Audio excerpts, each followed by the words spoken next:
everyone, welcome you all in EduGrown classes. Myself Roshni Gautam, your business study teacher. बच्चों आज की class है आपकी क्वेश्चन आंसर क्लास। आज हम चैप्टर 9 जो स्मॉल बिजनेस है उसका हम क्वेश्चन आंसर्स करेंगे।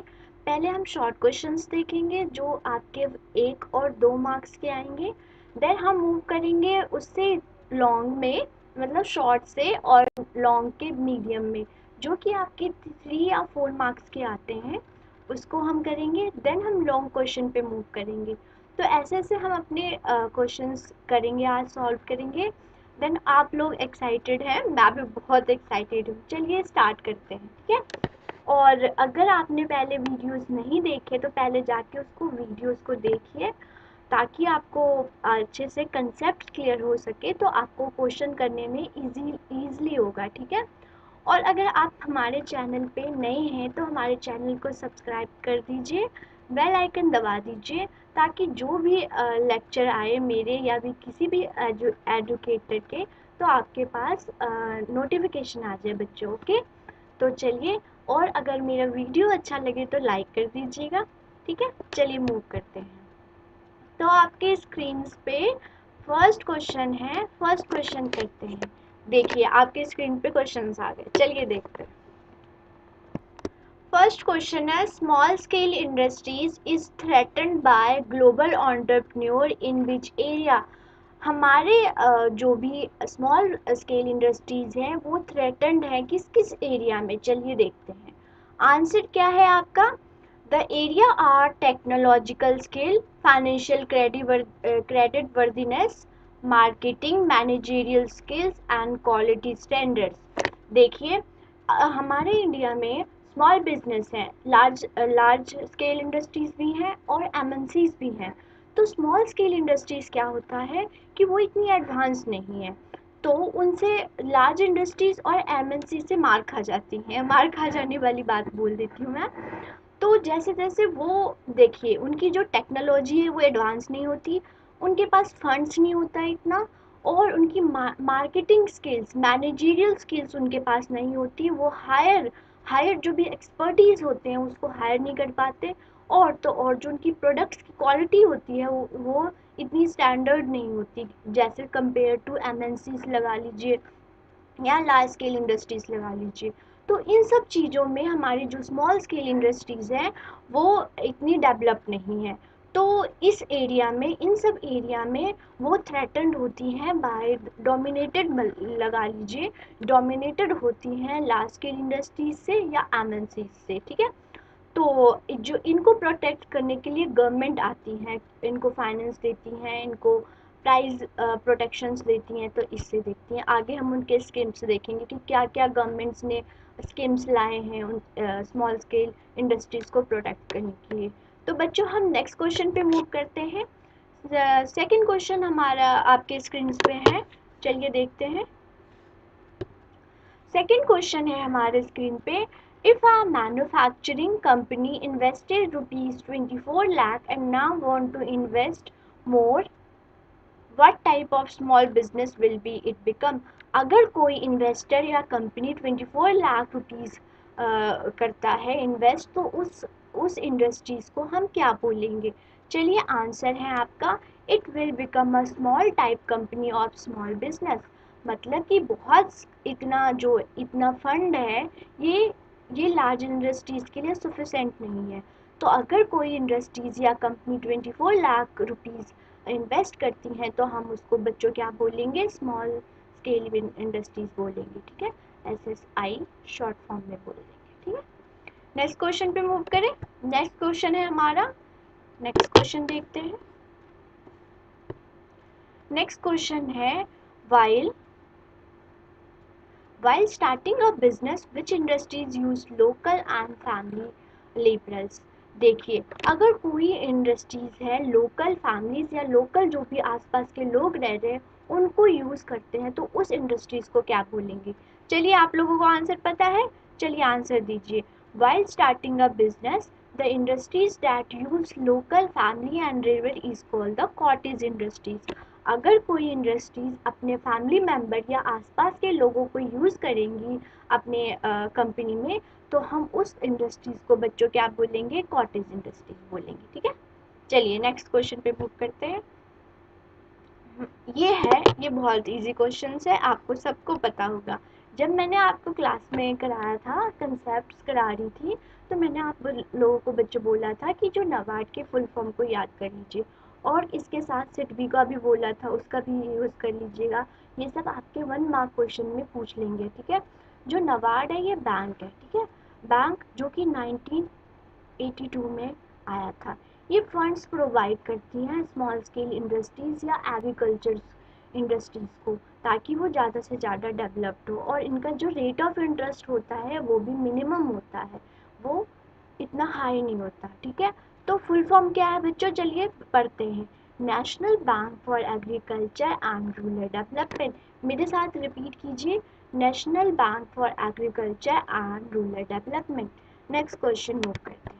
नेक्स्ट क्वेश्चन हमारा है, चलिए पढ़ते हैं। नेक्स्ट क्वेश्चन है, क्वेश्चन नंबर 5 पे आ गए। What do you mean by small business? Small business की डेफिनेशन क्या है, चलिए देखिए क्या है।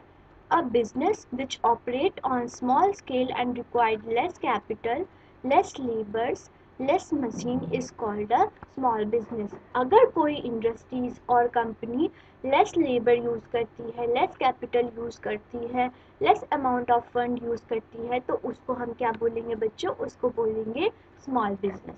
तो आप लोगों को समझ आ रहा है? चलिए हम नेक्स्ट स्लाइड पे मूव करते हैं। नेक्स्ट क्वेश्चन हमारा है, स्क्रीन पे देखिए 6th क्वेश्चन है।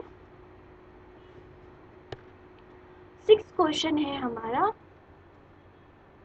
Name the area where SSIs feel threatened by the global entrepreneurs। ये क्वेश्चन सेम क्वेश्चन है, बट इसका मोल्ड है, इसका चेंज कर दिया गया। आपसे एग्जामिनर चेंज करके क्वेश्चन भी पूछ सकता है, तो आपको हर टाइप के क्वेश्चंस आने चाहिए। ठीक है, तो आप एरियाज बच्चे बताइए, कौन कौन से एरिया होता है जिससे स्मॉल एरिया जो स्मॉल स्केल इंडस्ट्रीज है वो थ्रेटन फील करता है। हमने इसको डिस्कस कर चुके हैं, तो हम इसको सिर्फ रीड करते हैं। Quality, quality of products, high technological, financial credit worthiness, managerial capabilities and marketing capabilities. ये सब एरिया है जिसमें जो स्मॉल स्केल इंडस्ट्रीज है वो थ्रेटन्ड फील करती है। नेक्स्ट क्वेश्चन मूव करें।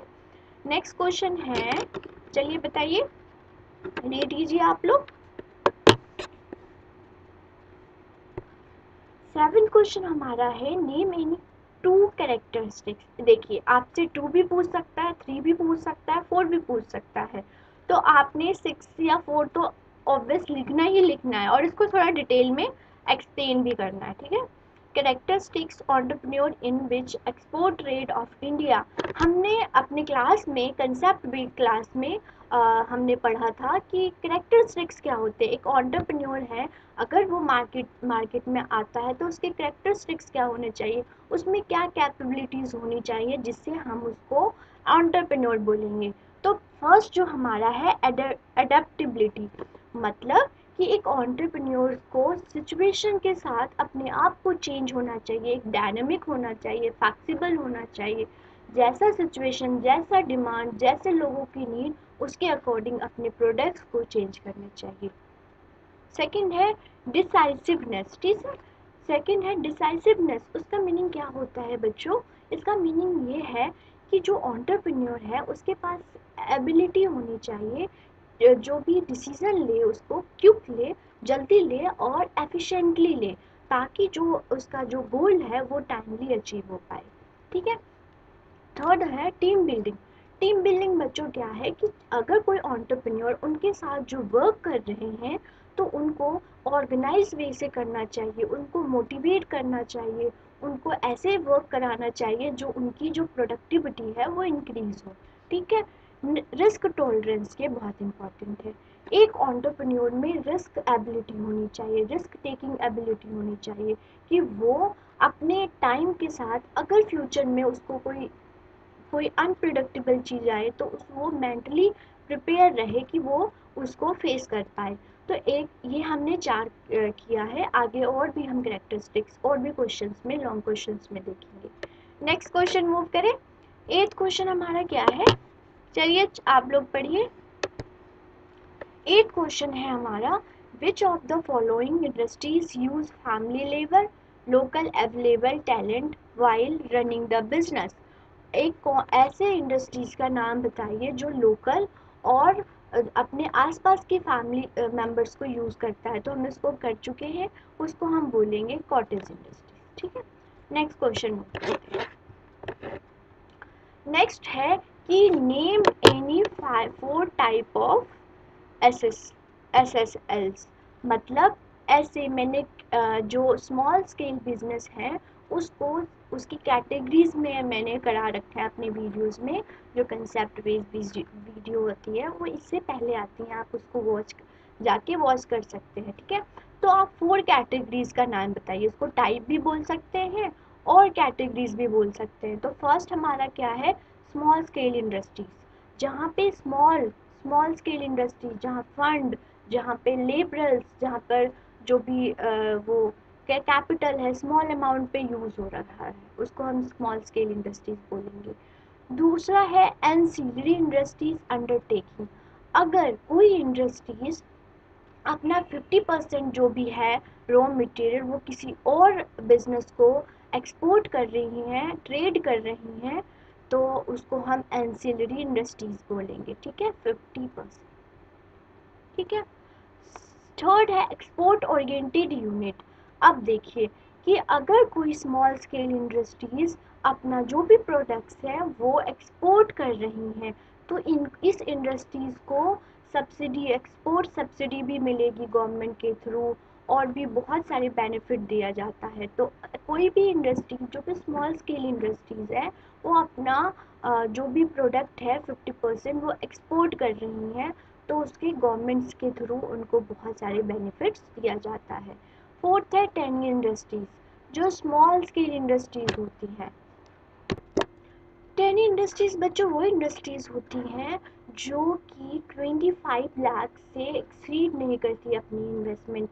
इनका जो होता है 25 लाख ही होता है, 25 लाख, इससे ज़्यादा वो इन्वेस्ट नहीं करती हैं, तो हम उस इंडस्ट्रीज को बोलेंगे टेन इंडस्ट्रीज। तो ये 4 टाइप ऑफ इंडस्ट्रीज थी, और भी टाइप्स की इंडस्ट्रीज हैं, आप मेरे जाके वीडियोस को देख सकते हैं। नेक्स्ट हमारा 8th क्वेश्चन है बच्चों, हमारा 10th क्वेश्चन कौन सा है, चलिए देखते हैं। When was the MSME started in India. MSME जो एक्ट आई वो कब आई, चलिए देखें, पढ़े।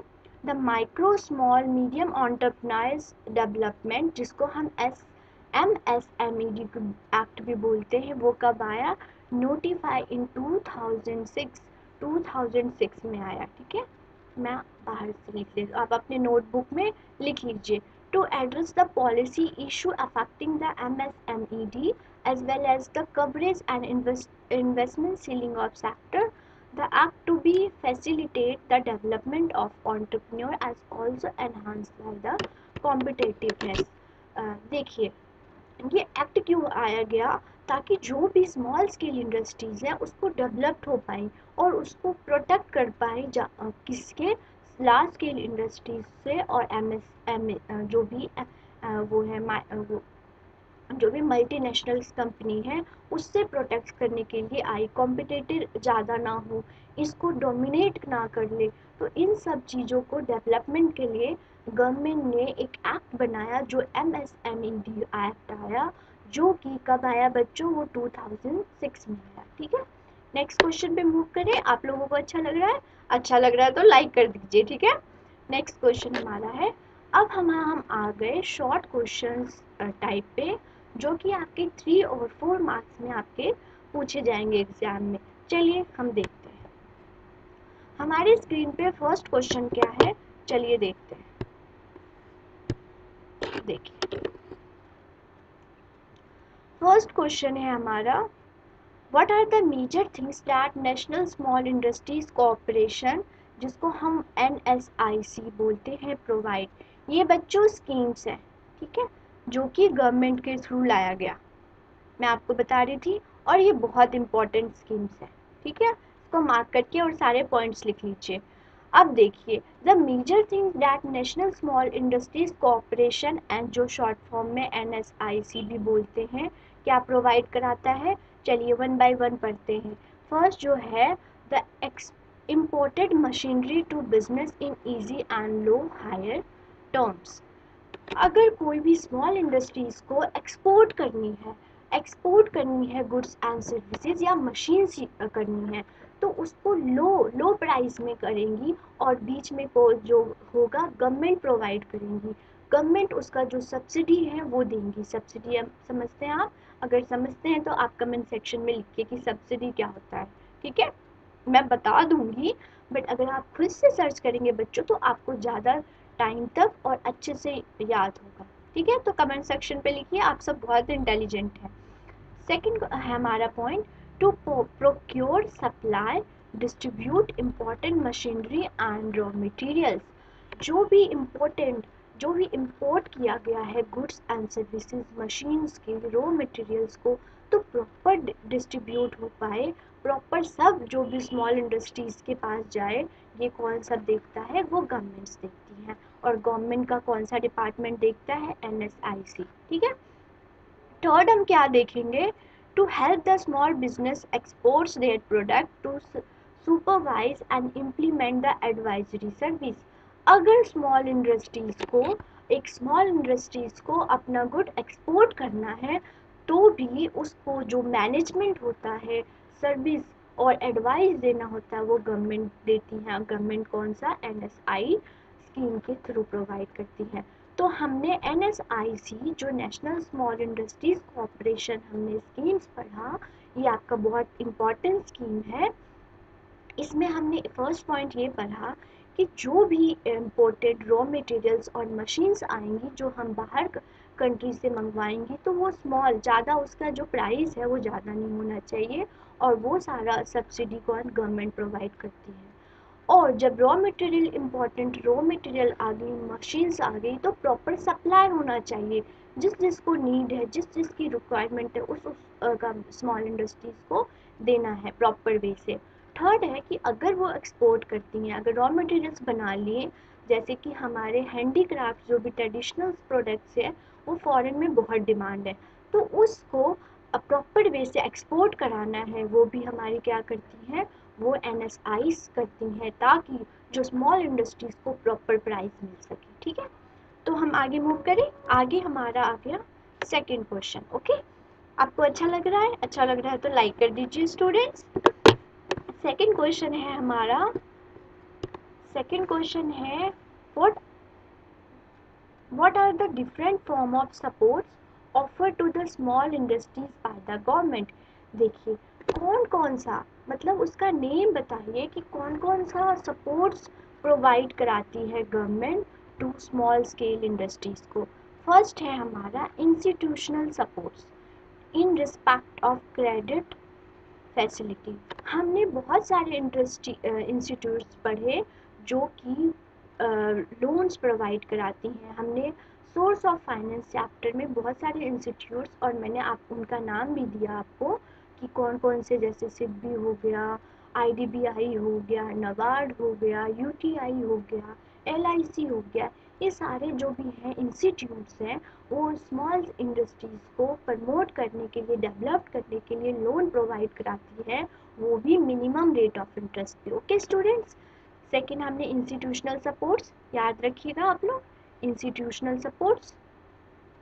ठीक है, provision of developed sites for the construction of sets. देखिए, बहुत सारे साइट्स होते हैं कि इस एरिया में स्मॉल स्केल इंडस्ट्रीज अपने जो भी रॉ मटेरियल्स को है उसको आप मैन्युफैक्चर करेंगे, तो डिफरेंट डिफरेंट साइट्स डेवलप करती हैं गवर्नमेंट। ठीक है, थर्ड बच्चों क्या है, थर्ड हम देखते हैं प्रोविजन ऑफ ट्रेडिंग फैसिलिटी। देखिए, एक्सपोर्ट और इंपोर्ट प्रॉपर वे से हो जाए, इसके लिए जो गवर्नमेंट है वो रिस्पॉन्सिबल होती है। थर्ड फोर्थ है supply of machinery on hire purchase terms.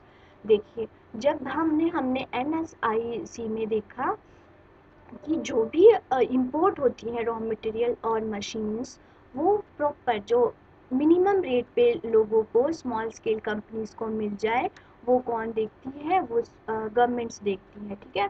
Fifth है assistance for domestic and export marketing. जैसे देखिए कि ये होना चाहिए, इतने प्रोडक्ट्स डोमेस्टिक के लिए होना चाहिए और इतने अमाउंट ऑफ प्रोडक्ट्स एक्सपोर्ट होना चाहिए, तो इन सब चीज़ों को भी गवर्नमेंट्स देखती हैं, ठीक है। सिक्स्थ हमारा पॉइंट है, सिक्स्थ है technical and financial assistant for technology upgradation. Okay, तो इसमें क्या है कि अगर स्मॉल स्केल इंडस्ट्रीज को मार्केट में आना है, अपने कॉम्पिटिटर से फेस करना है, लार्ज इंडस्ट्रीज या एमएनसीज को compete करना है, तो उसको अपने आप को टेक्नोलॉजिकल अपग्रेडेशंस करेंगी, ठीक है। तो उसके लिए जो फंड्स होते हैं वो फाइनेंशियल असिस्टेंस गवर्नमेंट्स प्रोवाइड कराती है, ठीक है। सेवेंथ है special incentives for setting up entrepreneur in backward area. Backward area हो गया, हिली एरिया हो गया, इन सब चीज़ों को स्पेशल प्रोग्राम्स, स्पेशल चीज़ें प्रोवाइड कराती है, वो कौन कराता है, गवर्नमेंट कराता है। तो हम अगर आपसे क्वेश्चंस पूछे बच्चों कि हमें डिफरेंट डिफरेंट सपोर्ट्स ऑफर करती है जो गवर्नमेंट, उसको आप बताइए। जो आप 6 या 7 4 6 पॉइंट आप लिख के आइएगा।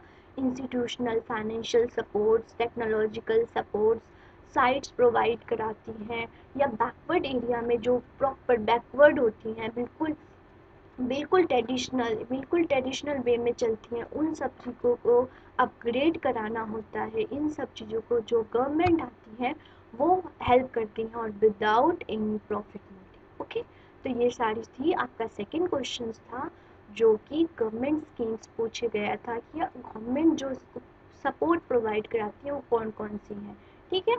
नेक्स्ट मूव करते हैं क्वेश्चंस। नेक्स्ट थर्ड क्वेश्चन हमारे पे आ गया। थर्ड क्वेश्चन बच्चों रीड कीजिए आप लोग और try to give me a answer. Okay, third question है what are the main characteristics of small business. देखिए कैरेक्टरिस्टिक्स भी पूछ लेगा, रोल भी पूछ लेगा, इम्पोर्टेंस भी पूछ लेगा, तो सब में मैंने अपने वीडियोस में कवर करा रखा है, आप जाके उसको वॉच कीजिए, ठीक है, तो आपको इजीली हो जाएगा। तो हम आंसर्स पे जाए, आंसर पे चले बच्चों। फीचर्स क्या क्या है, फर्स्ट है management is independent, usually the manager are also owner. तो जो करेक्टरिस्टिक्स हैं स्मॉल बिजनेस का, जो मैनेजर है, जो मैनेजमेंट कर रहा है, पूरे पूरे वर्क को देख रहा है, वो क्या होता है, ऑनर। ऑनर ही मैनेजमेंट करता है, ताकि उनके पास इतने फंड्स नहीं होता ताकि वो मैनेजमेंट और बहुत सारे पीपल को हायर कर सके। तो जो मैनेजर होता है वो ही ऑनर होता है कंपनी का, ठीक है। Capital is supplied and ownership is held by the individual और स्मॉल ग्रुप। मतलब स्मॉल अमाउंट ऑफ कैपिटल्स को यूज़ करते हैं और मेनली 2-4 बंदे ऐसे होते हैं, वो दोनों कंट्रीब्यूट कर लेते हैं और इन्वेस्ट कर लेते हैं, ताकि अगर फ्यूचर में लॉस भी हुए तो उन पे इतना बर्डन ना हो, ठीक है। थर्ड है the area of operation is mainly local, worker owner of the home company, market need not to be a local. हमने पढ़ा था कि स्मॉल बिजनेस का डेफिनेशन क्या है, जहाँ पे small amount of capital, small amount of labour use हो, small amount of funds use हो, तो हम उसे क्या स्मॉल बिजनेस बोलेंगे, हमने पढ़ा था। तो सेम वही है कि लोकल, जो मार्केट भी होती हैं वो ज़्यादा फार वो नहीं जाएंगे, क्योंकि उनको ट्रांसपोर्ट जो भी कॉस्ट है उसको बियर करना पड़ेगा, तो आसपास के ही वो उसमें मार्केटिंग में ही अपने जो भी प्रोडक्ट्स है उसको सेल कर देती हैं। फोर्थ हमारा क्या है, relative side with in the industries the business is small when compared to the biggest unit in its field. The size of top bracket vary greatly, so that what might seem large in one field would be definitely small in another. Mainly यही कह रहा है, आप simple way से समझिए कि जो उनका साइज होता है, साइज बहुत स्मॉल होता है, और उनके जो फंड्स इन्वेस्ट होते हैं 25 लाख हो गया, जिसको हम 10 इंडस्ट्रीज बोलते हैं, 1 करोड़ हो गया, इतने अमाउंट तक ही उसको उनकी जो इन्वेस्टमेंट होती है। तो हमने कैरेक्टरिस्टिक्स में पढ़ लिया कि जो मैनेजर होता है वही ओनर होता है। कैपिटल्स अमाउंट जो होती है बहुत स्मॉल होती हैं, जो साइज होता है उनका बहुत स्मॉल होता है। तो ये था 4 कैरेक्टरिस्टिक्स ऑफ स्मॉल बिजनेस। ठीक है बच्चों, से थर्ड क्वेश्चन समझ आ गया आप लोगों को। चलिए नेक्स्ट में मूव करते हैं। नेक्स्ट है हमारा फोर्थ क्वेश्चन। कौन सा है फोर्थ क्वेश्चन बच्चों? आप सब रीड कीजिए और आंसर देने की कोशिश कीजिए प्लीज। देखिए हमारी स्क्रीन पे फोर्थ क्वेश्चन है। फोर्थ क्वेश्चन क्या है? The basis of classification between cottage and small industries is that cottage industries embraces predominantly manual process of work। Mainly क्या पूछा है कि डिफरेंस बिटवीन बताइए कॉटेज और स्मॉल इंडस्ट्रीज। बस इतना हमने दिमाग नहीं लगाना। ठीक है, वो आपको कंफ्यूज करने की कोशिश करेंगे बट हम तो कंफ्यूज होने वाले नहीं है। ठीक है चलिए पढ़ ले, हम इनके डिफरेंस पढ़ते हैं। ठीक है देखिए फर्स्ट है small scale industries are mainly located in urban area. जो स्मॉल स्केल इंडस्ट्रीज है वो अर्बन एरिया में लोकेटेड होता है। As separate stablish the cottage industry generally associated with agriculture provide subsidy employment in rural area. तो first point बच्चों क्या है जल्दी से बताइए। जो स्मॉल स्केल इंडस्ट्रीज है वो कहाँ पे स्टैब्लिश होता है? वो अर्बन एरिया में स्टैब्लिश होता है। एज कंपेयर हम कॉटेज में आ जाते हैं तो कॉटेज इंडस्ट्रीज क्या रूरल एरिया में होता है। तो फर्स्ट पॉइंट क्लियर है। सेकंड हम देखते हैं, सेकंड क्या है? Small scale industries provide good with partially और वर्दी मैकेगनाइज और इक्विपमेंट मशीन मीन्स की मशीन से बनती हैं। ठीक है, एम्प्लॉयड आउटसाइड लेबर वाइल। देखिए जो भी हम पहले कॉटेज का ही भी पढ़ लेते हैं। Cottage industries involve operation mostly by the hand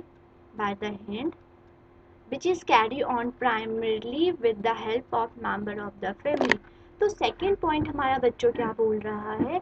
जो स्मॉल स्केल इंडस्ट्रीज है वो मशीनरी यूज़ करती हैं और लेबर्स को भी हाई करती हैं आउटसाइड द, जहाँ पे वो इस्टेब्लिश है वो आउटसाइड का।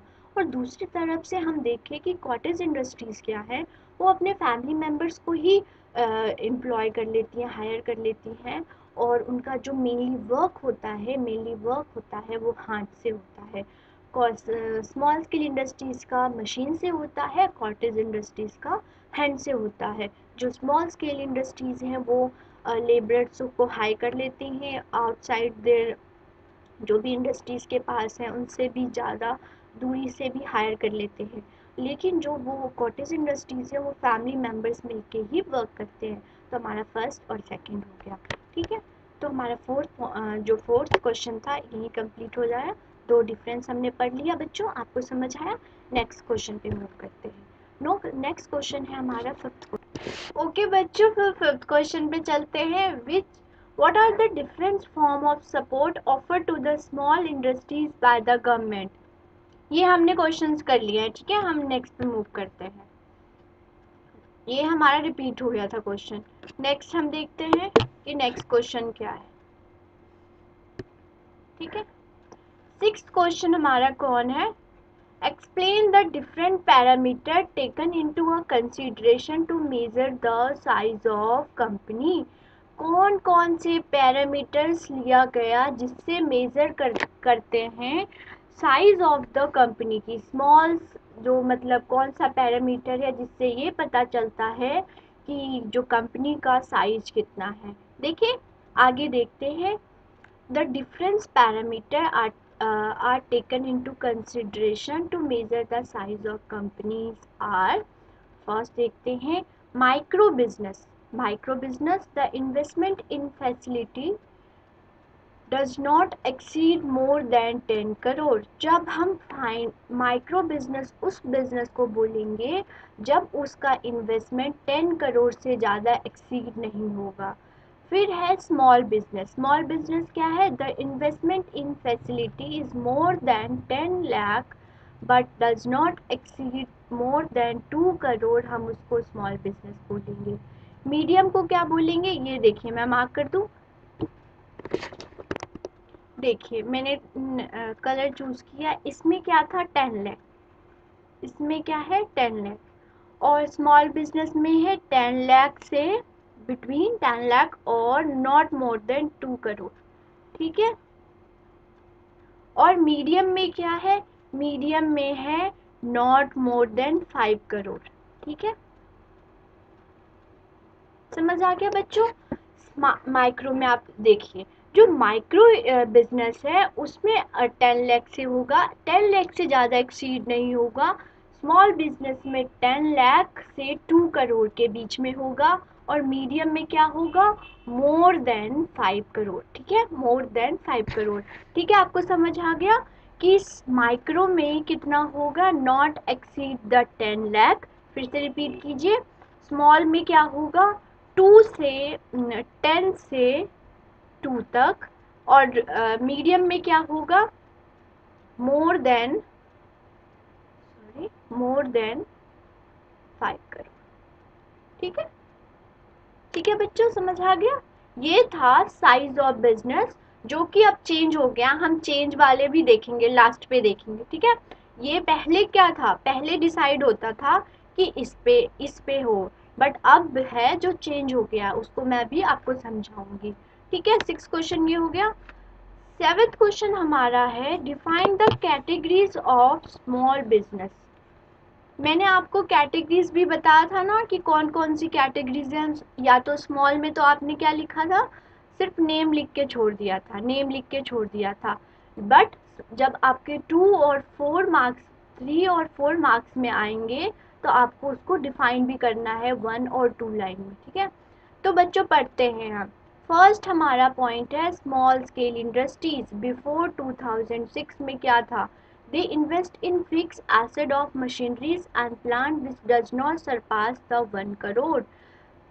2006 में जब एक्ट नहीं आया, अगर 1 करोड़ तक इन्वेस्टमेंट होता था तो हम उसको क्या बोलते थे, small scale industries. For export improvement and modernisation expenditure ceiling. Ceiling होता है कि एक रेट, इसके ऊपर नहीं जाएगा। ठीक है, एक मैक्सिमम पॉइंट डिसाइड होता है, तो उसको हम सीलिंग बोल देते हैं। ठीक है, मशीनरीज एंड प्लांट 5 करोड़। देखिए नॉर्मली तो वो 1 करोड़ तक कर लेगा अगर इन्वेस्टमेंट करनी है, बट अगर उस इंडस्ट्रीज को एक्सपोर्ट में करना है, एक्सपोर्ट में उसको मॉडर्नाइजेशन करना पड़ेगा, क्योंकि वो compete कर रहा है लोगों से, तो उसकी इन्वेस्टमेंट एक्सीड हो जाएगी, और कितना हो जाएगा, 5 करोड़ हो जाएगा। समझ आया बच्चों आप लोगों को। ठीक है, एंसिलरी इंडस्ट्रीज बोलते हैं। एंसिलरी इंडस्ट्रीज वो इंडस्ट्रीज होती हैं, अगर वो अपना 50% ऑफ जो भी बनाया है प्रोडक्ट, वो किसी और बिजनेस को of its products to the another business. ठीक है, अगर वो अपना 50 जो भी प्रोडक्ट है, 50% ऑफ प्रोडक्ट किसी और इंडस्ट्रीज को दे देगा, तो हम उसको एंसिलरी स्मॉल इंडस्ट्रीज बोलेंगे। ठीक है, एक्सपोर्ट ओरिएंटेड इंडस्ट्रीज क्या होगा, कि अगर exceed the 50% of it manufacture, जब वो अपने अमाउंट, अपने प्रोडक्ट्स का 50% मैन्युफैक्चर प्रोडक्ट्स एक्सपोर्ट कर देगा, तो उसको हम एक्सपोर्ट ओरिएंटेड यूनिट बोलेंगे। और इसके लिए जो गवर्नमेंट है वो बहुत सारी incentives like export bonus, other grants देती हैं, ताकि वो ज़्यादा से ज़्यादा एक्सपोर्ट करे। और इससे क्या होगा हमारे बच्चों, बीओपी, बैलेंस ऑफ पेमेंट, हमारा सरप्लस में आएगा, और इससे सेकंड क्या होगा, हमारे फॉरेन रिजर्व्स जो होंगे वो इंक्रीज होंगे। तभी जो गवर्नमेंट होती है वो ग्रांट्स देती हैं, सब्सिडीज देती हैं। तो समझ आ गया, स्मॉल इंडस्ट्रीज मतलब 1 करोड़, अगर उसको एक्सपोर्ट में प्रमोशन करना है तो 5 करोड़। एंसिलरी इंडस्ट्रीज वो इंडस्ट्रीज जब अपना 50% ऑफ जो भी है अमाउंट ऑफ मैन्युफैक्चर प्रोडक्ट्स वो किसी और इंडस्ट्रीज को देगा, तो वो एंसिलरी इंडस्ट्रीज हो जाएगा। एक्सपोर्ट ओरिएंटेड जब वो 50% ऑफ इट्स मैन्युफैक्चर एक्सपोर्ट कर देगा, तो उसको एक्सपोर्ट ओरिएंटेड यूनिट बोलेंगे। और एक्सपोर्ट करने के लिए जो गवर्नमेंट्स होती हैं वो ग्रांट्स देती हैं, सब्सिडीज देती हैं। ओके, नेक्स्ट मूव करते हैं, क्वेश्चन नंबर 8। हम क्वेश्चन नंबर 8 पे आ गए। ठीक है, चलो, very good, continue. Question number 8 क्या है? Right any objective of establish of NABARD. NABARD अभी हमने पढ़ा, इसका फुल फॉर्म बच्चों क्या है? जल्दी से आप अपने कमेंट सेक्शन में लिखिए। वेरी गुड, जल्दी से लिखिए। और ये कब आया? 1982 में। ये बैंक कब स्टैब्लिश हुई? 1982 में। जो फर्स्ट पॉइंट है नबार्ड, नबार्ड क्या है? Provide refinance refinance assistance for agriculture, promoting rural development activities. It also provides all the necessary finance and assistance to the small scale industries. First point क्या हमारा बोल रहा है? जो नबार्ड होता है वो क्या बोलता है? फाइनेंशियल असिस्टेंस प्रोवाइड कराता है। किस किस को प्रोवाइड कराता है?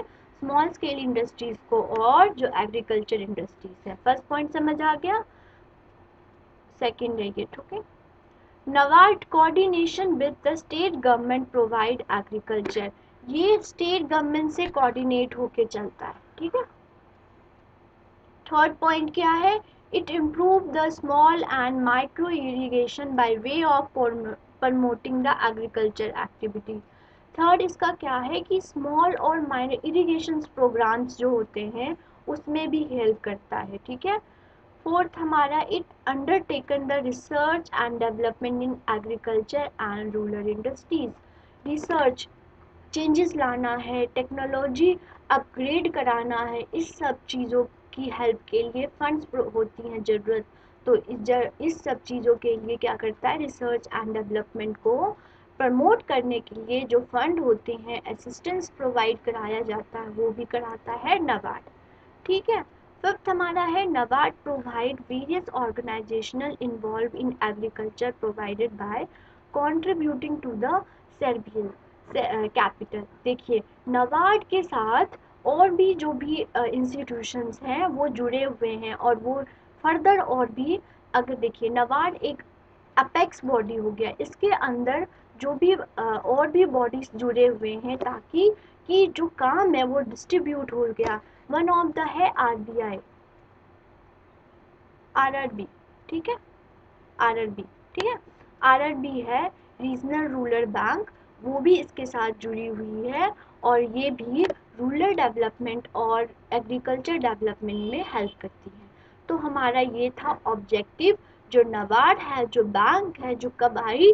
1982 में। मेरे साथ बोलिए, ठीक है, तो आपको क्लास में ही याद हो जाएगा।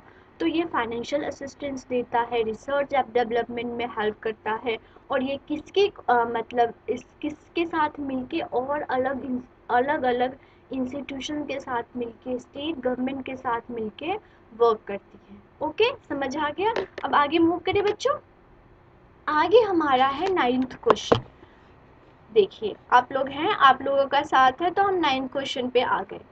9th क्वेश्चन क्या कह रहा है? Right any 4 incentive of government.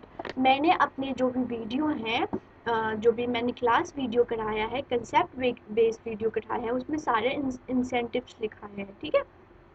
तो ऐसे ही आपने सिर्फ, जब आपका 3 या 4 मार्क्स का क्वेश्चन आएगा, मैंने यहाँ पे ज़्यादा ले लिया है, आपने सिर्फ 4 पॉइंट्स लिखने हैं।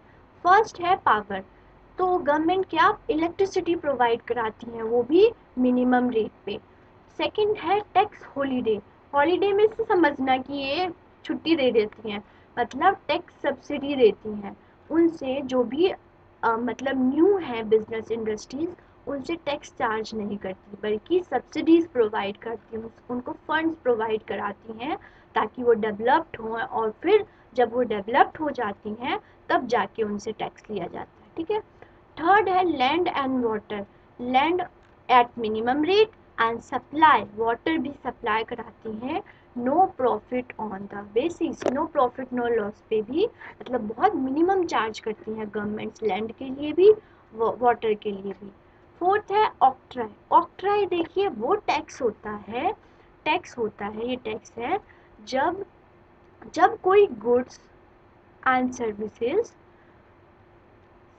होती हैं, एक स्टेट से दूसरे स्टेट पे जाती हैं, तो जब वो एंट्रेंस होता है यहाँ पे ऑक्ट्राई चार्ज किया जाता था, ठीक है। तो अब तो जीएसटी आ गया, तो ऑक्ट्राई चार्ज एक टैक्स अमाउंट पे करना पड़ता था किसी भी स्टेट के एंट्रेंस पे, तब इस मतलब for the development of small scale industries कोई एक स्टेट जो थी वो ऑक्ट्राई चार्ज नहीं करती थी। ठीक है, समझ आ गया। फिफ्थ हमारा है प्रोटेक्टिव मेजर्स, प्रोटेक्शंस प्रोवाइड कराती हैं, जैसे reserve 800 items, exclusive production by the small scale industries, give priorities in allocation of raw materials and machines। देखिए ऐसा क्या होता है कि सारी जो भी प्रोडक्ट्स हैं वो लार्ज स्केल इंडस्ट्रीज और जो एमएनसीज है उसके हैंड में गवर्नमेंट दे देंगी, तो स्मॉल स्केल इंडस्ट्री की जो एग्जिस्टेंस है वो ख़त्म हो जाएंगी।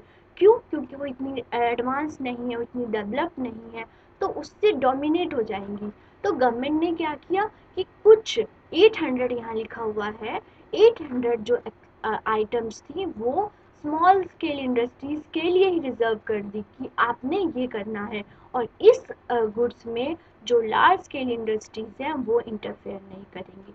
तो कुछ जो प्रोडक्ट हैं वो सिर्फ स्मॉल स्केल इंडस्ट्रीज के लिए भी हैं। तो बच्चे मेरे साथ रिपीट कीजिए। तो जो गवर्नमेंट है उन्होंने कौन कौन से इंसेंटिव, मैंने यहाँ पे 5 लिखे हैं, बट आपने जब अगर 3 या 4 मार्क्स में आए तो आपने 4 पॉइंट्स लिखना। पावर देती हैं, electricity at minimum rate, tax holiday देती हैं, टैक्स सब्सिडीज देती हैं, टैक्स कंसेशंस देती हैं, मतलब कि टैक्स चार्ज नहीं करती बल्कि सब्सिडीज देती हैं ताकि वो भी डेवलप्ड हो जाए। लैंड एंड वाटर भी जो भी आती हैं नो प्रॉफिट नो लॉस पे देती हैं। ऑक्ट्राइज, कोई स्टेट ऐसा है जो ऑक्ट्राइज जो टैक्स अमाउंट है वो एबॉलिश कर दिया गया है। फिफ्थ है कि कुछ गुड्स होती हैं जो कि सिर्फ स्मॉल स्केल इंडस्ट्रीज के लिए ही रखा है। तो आप लोगों को समझ आया। नेक्स्ट पे मूव करते हैं। नेक्स्ट आ गया हमारा क्वेश्चन, 10th क्वेश्चन। देखिए क्या है 10th क्वेश्चन, क्या आ गया कि what are the 7 type of intellectual property right. देखिए आपको शॉर्ट क्वेश्चन में सिर्फ टाइप पूछेगा या फिर 4 या 3 पूछेगा। ठीक है, ये 7 नहीं पूछेगा, ये लॉन्ग क्वेश्चन में आपसे पूछेगा 3 या 4 type of intellectual property right पूछ लेगा तो आपको बताएगा। पहले मैं आपको इंटेलेक्चुअल प्रॉपर्टी राइट के बारे में बताती हूँ। बच्चों जो आईपीआर होता है जिसका फुल फॉर्म है इंटेलेक्चुअल प्रॉपर्टी राइट, जो कि जो इंडस्ट्रीज होती हैं, जो एंटरप्रेन्योर होती हैं, वो उन्होंने रिसर्च एंड डेवलपमेंट किया। ठीक है, कोई भी फील्ड में नए प्रोडक्ट, एक यूनिक चीज़ मार्केट में लेके आई, तो उसकी जो वो प्रोडक्ट है जो वो उसने मार्केट में लेके आई, वो कोई और अपने नाम पे ना कर ले, कोई अपना कॉपीराइट ना ले ले कि इस प्रोडक्ट को अपने नाम पे ले लिया, तो उसको प्रोटेक्ट करने के लिए आईपीआर लगाया जाता है, ताकि वो जो उसकी जो फंड्स लगी हैं, माइंड लगा है, उसको प्रोटेक्ट करने के लिए आईपीआर होता है। और ये डिफरेंट टाइप्स के हैं, उसमें देखते हैं। जो फर्स्ट है कॉपीराइट। ठीक है, कॉपीराइट जो होता है वो किस पे लगता है, वो कोई भी आपकी लिटरेसी हो गया, लिटरेसी आइटम्स हो गए, जैसे बुक्स हो गया, किसी ने बुक्स छापी है, ठीक है, बुक्स छापी हैं, पोएम्स लिखा है, या किसी ने फिल्म्स बनाई हैं, तो इन सब चीज़ों को कोई अपने नाम ना कर ले, कोई अपने नाम पे मार्केट में ना ले आए, तो उसके लिए कॉपीराइट किया जाता है, ताकि कॉपीराइट करने के बाद अगर कोई इंसान या कोई भी पर्सन उस चीज़ को कहता है कि ये मेरे नाम पे है, तो जो जिस पर्सन ने इसको बनाया है वो उसके पास लीगल जाके बोल सकता है, और अपने अपने बुक्स या फिल्म्स को प्रोटेक्ट कर सकता है। ठीक है, लीगल जब कॉपीराइट हो जाता है तो लीगली हो जाता है कि ये मेरी चीज़ है। अगर उसको किसी भी इसके, जैसे कि मैं आपको एग्जांपल देती हूँ, मैंने एक बुक लाई मार्केट में, ठीक है, अब मैं चाहती हूँ कि ये मेरा रोशनी गौतम के नाम से ये बुक है, और ये बुक कोई और अपने नाम से ना करा ले, तो मैं इस पे क्या अपनी कॉपीराइट लगा लूँगी। ठीक है, तो ये हो गया। अगर अगर इन फ्यूचर कोई ये अपने ये बुक से कोई भी कंटेंट या फिर कोई ये बुक लेना चाहता है, तो वो मेरे से परमिशन लेगा कि मैं आपकी बुक से इतने अमाउंट ऑफ कंटेंट लेना चाहता हूँ, क्या आपकी परमिशन है। और उसमें वो क्या करेगा, जब वो लेगा तो उसमें वो मेरे नाम मेंशन करेगा कि ये जो कंटेंट है वो मैंने इस बुक से और इस पर्सन की बुक से लिया है, और मेनली वो मुझे कुछ अमाउंट फाइनेंशियली भी कुछ मुझे रुपए भी देगा। तो एक हो गया कि मेरी जो वो बुक थी वो मेरी ही रही, ऊपर से मेरे को फाइनेंशियली भी हेल्प मिल रही है। समझ आ गया बच्चों। तो ये होता है कॉपीराइट। कॉपीराइट मेनली लिटरेसी वगैरह पे होता है, पोएम फिल्म्स पे होता है। अब आ गया ट्रेडमार्क। ट्रेडमार्क किस पे लगता है, ट्रेडमार्क कोई भी, जैसे लोगो हो गया, लोगो हो गया, मार्क हो गया। जैसे कि आप लोगों ने देखा होगा नाइकी की, नाइकी का साइन होता है, एडिडास का साइन होता है। तो वो साइन कोई और चुरा ना ले, उस पे ट्रेडमार्क लगाया जाता है। ठीक है, जैसे हो गया लेबल, हो गया लोगो, हो गया, इस सब को इस सब पे ट्रेडमार्क लगता है। और इसको दो टाइप से डिवाइड किया गया है, कन्वेंशनल और नॉन कन्वेंशनल। पेटेंट क्या होता है, जब कोई साइंटिफिक चीज़ों पे, जैसे साइंटिफिक इन्वेंशन, जैसे वैक्सीन बनी, अब देखिए बहुत सारी वैक्सीन्स बनी हैं, तो उस पे पेटेंट हुआ। मेनली कितने ईयर तक पेटेंट होता है, 20 ईयर तक। कि अगर मैंने ये इन्वेंशन किया है, इनोवेशन किया है, डिस्कवरी किया है, तो ये मेरे नाम पे है। मेनली आपको सबसे बेस्ट एग्जाम्पल अब आजकल के जो डे बाय डे चल रहा है वो वैक्सीन पे चल रही है। ठीक है, तो उस पर पेटेंट होता है। डिज़ाइन, आप कोई भी, जैसे प्रोडक्ट हो गया, प्रोडक्ट्स का शेप हो गया, कलर हो गया, डिज़ाइन हो गया, वो कोई चीज़ को प्रोटेक्ट, वो किसी कोई और कॉपी ना कर ले, अपने नाम पे ना कर ले, उस पर डिज़ाइन का आईपीआर लगता है। और मेनली वो पहले 10 ईयर के लिए लगता है, उसके बाद अगर वो पर्सन आगे से रिन्यू कराना चाहता है तो 5 ईयर तक वो एक्सटेंड करा सकता है। ठीक है बच्चों, समझ आया। कॉपीराइट लिटरेसी वर्क के लिए, फिल्म के लिए होता है। ट्रेडमार्क जो लोगो हो गया किसी का, किसी की लेबलिंग हो गई, उस पे लगता है ट्रेडमार्क। पेटेंट क्या होता है, जो साइंटिफिक डिस्कवरीज होती हैं, बेस्ट एग्जांपल क्या है, वैक्सीन।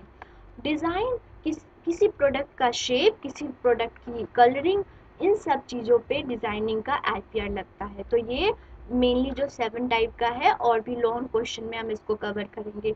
अगर 3 और 4 क्वेश्चन मार्क्स में आपको पूछा तो आपने सिर्फ 4 टाइप ऑफ लिख के आना है। ठीक है, या तो वो मेंशन करेंगे कि 4 टाइप लिखो, या अगर वो मेंशन नहीं करेंगे तो आपने 4 लिख के आना है। ठीक है, अब 11th क्वेश्चन क्या है। ठीक है, अब स्टूडेंट्स 11th क्वेश्चन को क्या है, चले पढ़े। Name the major industries group that come in the small scale industries. देखिए ये मेनली आप पढ़ लीजिए, और ये इम्पोर्टेंट क्वेश्चन भी है। ये 3 और 4 आपने सिर्फ सिक्स इंडस्ट्रीज याद करनी है। चलिए अपने नोटबुक में लिखिए, जो स्मॉल स्केल सेक्टर में इंक्लूड होती है वो कौन कौन सी इंडस्ट्रीज हैं। फर्स्ट हम ले लेते हैं फूड प्रोडक्ट, दूसरा paper products and printing, chemical products, basic metal industries, electrical machinery and parts, rubber and plastic. इसको आप स्क्रीनशॉट लीजिए और अपने को नोटबुक में लिख लीजिए, मैं आई एम वेटिंग। ये सारी जो इंडस्ट्रीज़ है वो स्मॉल स्केल इंडस्ट्रीज़ के अंदर इंक्लूड होती हैं, इसमें समझाने के लिए कुछ भी नहीं है। ओके, चलिए जल्दी से स्क्रीनशॉट लीजिए। नेक्स्ट हम 12th क्वेश्चन पे मूव करते हैं। ठीक है, 12th क्वेश्चन क्या है, discuss the role and important of small scale industries in the economic development. देखो आपने इसमें भी 4 पॉइंट लिख के आना है। ठीक है, मैंने बहुत सारा ताकि आपको ऑप्शंस मिल जाए, बट आपने 4 पॉइंट ही लिखना है। ठीक है, अब कौन कौन सी हैं देखिए। Innovation and productivity, it is a small scale entrepreneur that lead to be the innovation and productivity although they do not maintain their research and development wing। मतलब कि जो स्मॉल स्केल इंडस्ट्रीज़ है वो इनोवेशंस करनी चाहिए, उसमें उसकी innovations करेंगे तो उसकी प्रोडक्टिविटी इंक्रीज होगी। तो innovation and productivity first point. दूसरा क्या है, individual taste fashion personalised service, ठीक है। जो स्मॉल स्केल इंडस्ट्रीज है वो respective to change the taste and fashion of the consumer in adjusting the product and process accordingly. जो स्मॉल स्केल इंडस्ट्रीज हैं वो लोगों के जो भी टेस्ट प्रेफरेंस है उसके अकॉर्डिंग अपने प्रोडक्ट्स को मॉडिफाई करना चाहिए, ठीक है। फिर थर्ड पॉइंट है symbols of national identity. They are locally owned and controlled, and they can strengthen the local system, cultural traditional of India. They perceive as a valuable symbol of national identity. As I told you कि जो small scale industries होती हैं उनके जो products होती हैं जो हमारी मेनली ट्रेडिशनल्स होती हैं, हैंडीक्राफ्ट्स हैंडलूम्स हो गई, तो फॉरेन में इनकी बहुत डिमांड होती है, जो फॉरेनर्स होते हैं बहुत डिमांड होती हैं। तो ये सब अगर एक्सपोर्ट होगा, और वो मेनली कौन करते हैं, स्मॉल स्केल इंडस्ट्रीज करते हैं बच्चों, ठीक है। तो स्मॉल स्केल इंडस्ट्रीज इन सब चीज़ों को प्रमोट करती हैं। इससे क्या हो रहा है कि हमारी ट्रेडिशनल चीज़ों की डेवलपमेंट हो रही है, हमारा मतलब डिमांड हो रहा है, इससे हमारी इम्प्रूवमेंट हो रही है, ठीक है। The tendency of dispersal over wide side. Small scale industries have tendency to disperse over wide area more than 62 for the unit or locally in the back area. देखिए जो स्मॉल स्केल इंडस्ट्रीज है वो धीरे धीरे day by day increase हो रही है, इनकी साइज वाइड हो रही है, ये लार्ज नंबर ऑफ एरिया पे फैल रही हैं। तो मेनली क्या हमने पढ़ा importance of small scale entrepreneur में, फर्स्ट पॉइंट पढ़ा इनोवेशन। इनोवेशन से क्या हो रही है, प्रोडक्टिविटी इंक्रीज हो रही है। दूसरा क्या होता है कि लोगों की प्रेफरेंस टेस्ट के अकॉर्डिंग वो अपने प्रोडक्ट्स को मॉडिफाई करते हैं। दूसरा कि ये कल्चरल डेवलपमेंट में हेल्प करती है। चौथा कि ये धीरे धीरे डे बाय डे इंक्रीज हो रही है, इनकी साइज इंक्रीज हो रही है। तो ऐसे हमने 12th क्वेश्चन को सॉल्व कर लिया। नेक्स्ट मूव करते हैं। नेक्स्ट हम आ गए लॉन्ग क्वेश्चन आंसर्स, ठीक है। लॉन्ग क्वेश्चन आंसर्स में आपके मेनली 16 मार्क्स के क्वेश्चंस पूछे जाते हैं, ठीक है। तो आपने थ्री पेज में इसको लिखना है, 3 पेज में आपने इसको लिखना है और अच्छे से लिखना है। मैंने बहुत अच्छे से डिटेल में समझाया। अगर आपको नोट्स चाहिए तो आप कमेंट सेक्शन में लिख दीजिए, हम आपको टेलीग्राम पे प्रोवाइड करा देंगे, ठीक है। आप लोगों को मज़ा आ रहा है। नेक्स्ट हम और क्वेश्चंस करें, चलिए करते हैं। You all are very intelligent and hard working. तो अभी से ही हम स्टार्ट करेंगे। तो हमारा क्या है गोल, टारगेट क्या है कि हमने लाना है 40 आउट ऑफ 40। आपने हम मेरे से प्रॉमिस किया है, ठीक है। तो आपने लेके आना है। चलिए फिर पढ़ते हैं। क्वेश्चन नंबर 1 क्या है, main objective and feature of small scale business. देखिए मैंने यहाँ डेफिनेशन नहीं लिखा है, पहले आप इसको डिफाइन करेंगे कि स्मॉल स्केल इंडस्ट्रीज क्या होता है। डिफाइन कर लिया, फिर हम आएंगे इसको ऑब्जेक्टिव। डेफिनेशन में बच्चों क्या लिखना है कि स्मॉल स्केल इंडस्ट्रीज उस इंडस्ट्रीज को बोला जाता है जहाँ पे small amount of capital, small amount of labour और स्मॉल अमाउंट ऑफ फंड की इन्वेस्टमेंट होती है, ठीक है। तो हम बच्चों को क्या बोलेंगे, स्मॉल स्केल इंडस्ट्रीज। ऑब्जेक्टिव क्या है, पढ़ते हैं वन बाय। फर्स्ट ऑब्जेक्टिव है to provide an opportunity for the large scale employment at minimum cost. कि ये क्या होता है कि ये रॉ मटेरियल प्रोवाइड कराता है। किसको प्रोवाइड कराता है बच्चों, वो लार्ज स्केल इंडस्ट्रीज को प्रोवाइड कराता है, ओके। ये हो गया। सेकंड आ गया हमारा, it to provide a steady source of income to low income group living in rural and urban area of the country. ये सोर्स प्रोवाइड कराता है। कैसे कराता है कि ये जो अनस्किल्ड लोग होते हैं, जितना एजुकेटेड नहीं होते, उनकी एम्प्लॉयमेंट प्रोवाइड कराता है। एम्प्लॉयमेंट प्रोवाइड कराता है, जिससे क्या उनकी इनकम इंक्रीज होती है, और इनकम इंक्रीज होती है तो उसके से क्या होता है, उसका स्टैंडर्ड ऑफ लिविंग इंक्रीज होता है। ठीक है। थर्ड क्या है, to meet the growing demand of the consumer goods and simple products goods, ये ट्रेडिशनली चीज प्रोड्यूस कराता है जो कि वर्ल्ड वाइड उसकी डिमांड है। ठीक है, थर्ड हो गया। फोर्थ क्या है हमारा, to mobilize resources of capital skills and the optimum utilization, ये जो भी ह्यूमन रिसोर्सेज होते हैं, फिजिकल रिसोर्सेज होते हैं, उस चीज़ को ऑप्टिमली यूज़ करता है, उसका मैक्सिमम यूज़ करता है, उसका वेस्टेज नहीं करता। ये हमारा फोर्थ पॉइंट हो गया। फिफ्थ पॉइंट क्या है बच्चों, to eliminate the economic backwardness of rural under development region in the country. देखिए हमने इस क्या पढ़ा कि जो स्मॉल स्केल इंडस्ट्रीज है वो एम्प्लॉयमेंट प्रोवाइड कराता है, एम्प्लॉयमेंट से उनकी इनकम जनरेट होती है, इनकम जनरेट से स्टैंडर्ड ऑफ लिविंग इंक्रीज होता है, स्टैंडर्ड ऑफ लिविंग से जो प्रोडक्ट वो पॉवर्टी होती है, अनएम्प्लॉयमेंट होता है, जो अंडर डेवलप एरिया है उसको डेवलप कराती हैं। तो आप देख रहे हैं जो स्मॉल स्केल इंडस्ट्रीज कितनी हेल्प करती है। सिक्स्थ हमारा है to attain the self reliance, मतलब कि स्मॉल स्केल इंडस्ट्रीज इंडिपेंडेंट हो रही हैं, ये किसी पे डिपेंड नहीं है। जो भी रूरल लोग होते हैं वो क्या करते थे, वो माइग्रेट हो जाते थे अर्बन एरिया में, तो वो डिपेंड होते थे अर्बन। तो ये अब क्या होने लग गया, स्मॉल स्केल इंडस्ट्रीज आने आने से वो सेल्फ रिलायंट हो गए, इंडिपेंडेंट हो गए। ठीक है।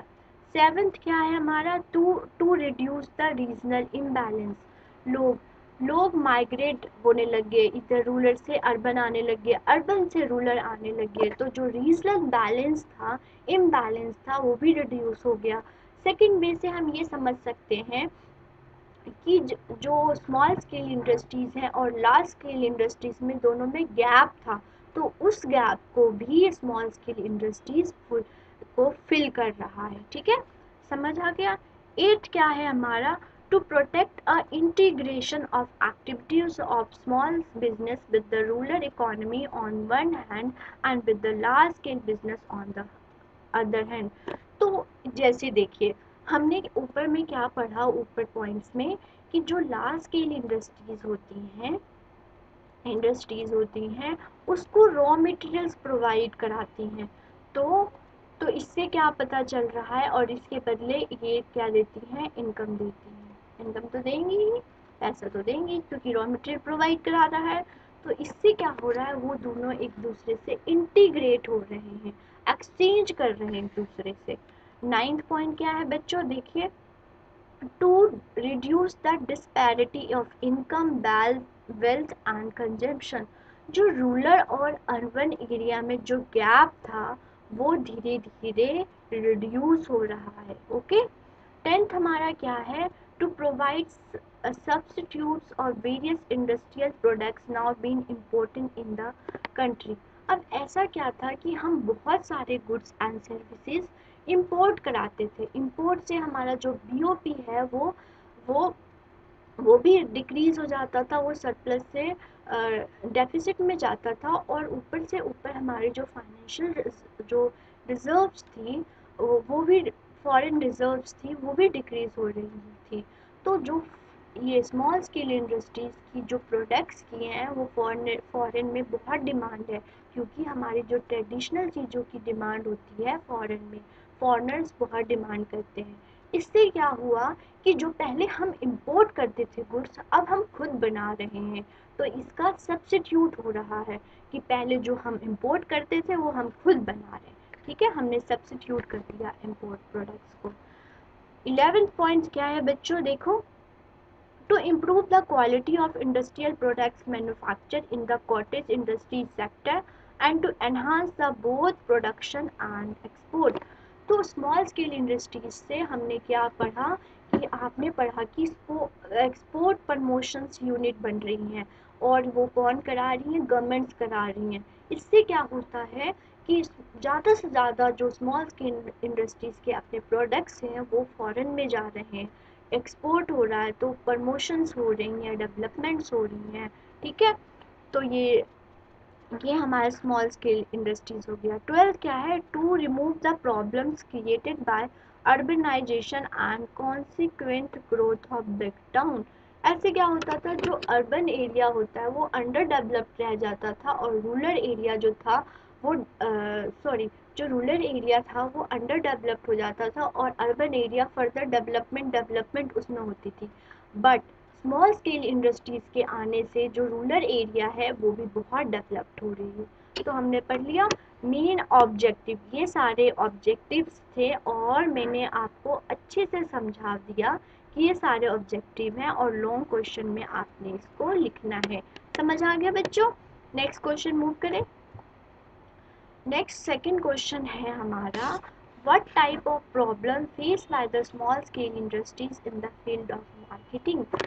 अब देखिए हमने रोल भी पढ़ लिया, रोल पढ़ने के बाद अब वो स्मॉल स्केल इंडस्ट्री दूसरे वे में हम देखें तो कुछ चीज़ों में प्रॉब्लम्स भी फेस करती हैं। वो कौन कौन सी प्रॉब्लम्स हैं, ये भी आपके 6 मार्क क्वेश्चन में आएगा, ठीक है, तो ध्यान रखिएगा।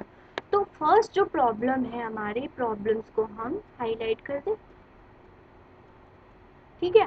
प्रॉब्लम्स क्या है हमारा, फर्स्ट है फाइनेंस, कि जो स्मॉल स्केल इंडस्ट्रीज हैं उनके पास इतनी फाइनेंस नहीं होते, उनके पास इतना फंड नहीं होता है कि वो ज़्यादा से ज़्यादा इन्वेस्ट कर सके, और वो इतने रिस्क टेकर नहीं होते, उनके पास फंड कम होता है, तो इतना लोन भी जो गवर्नमेंट्स हैं वो इतना नहीं प्रोवाइड करा पाती। क्यों?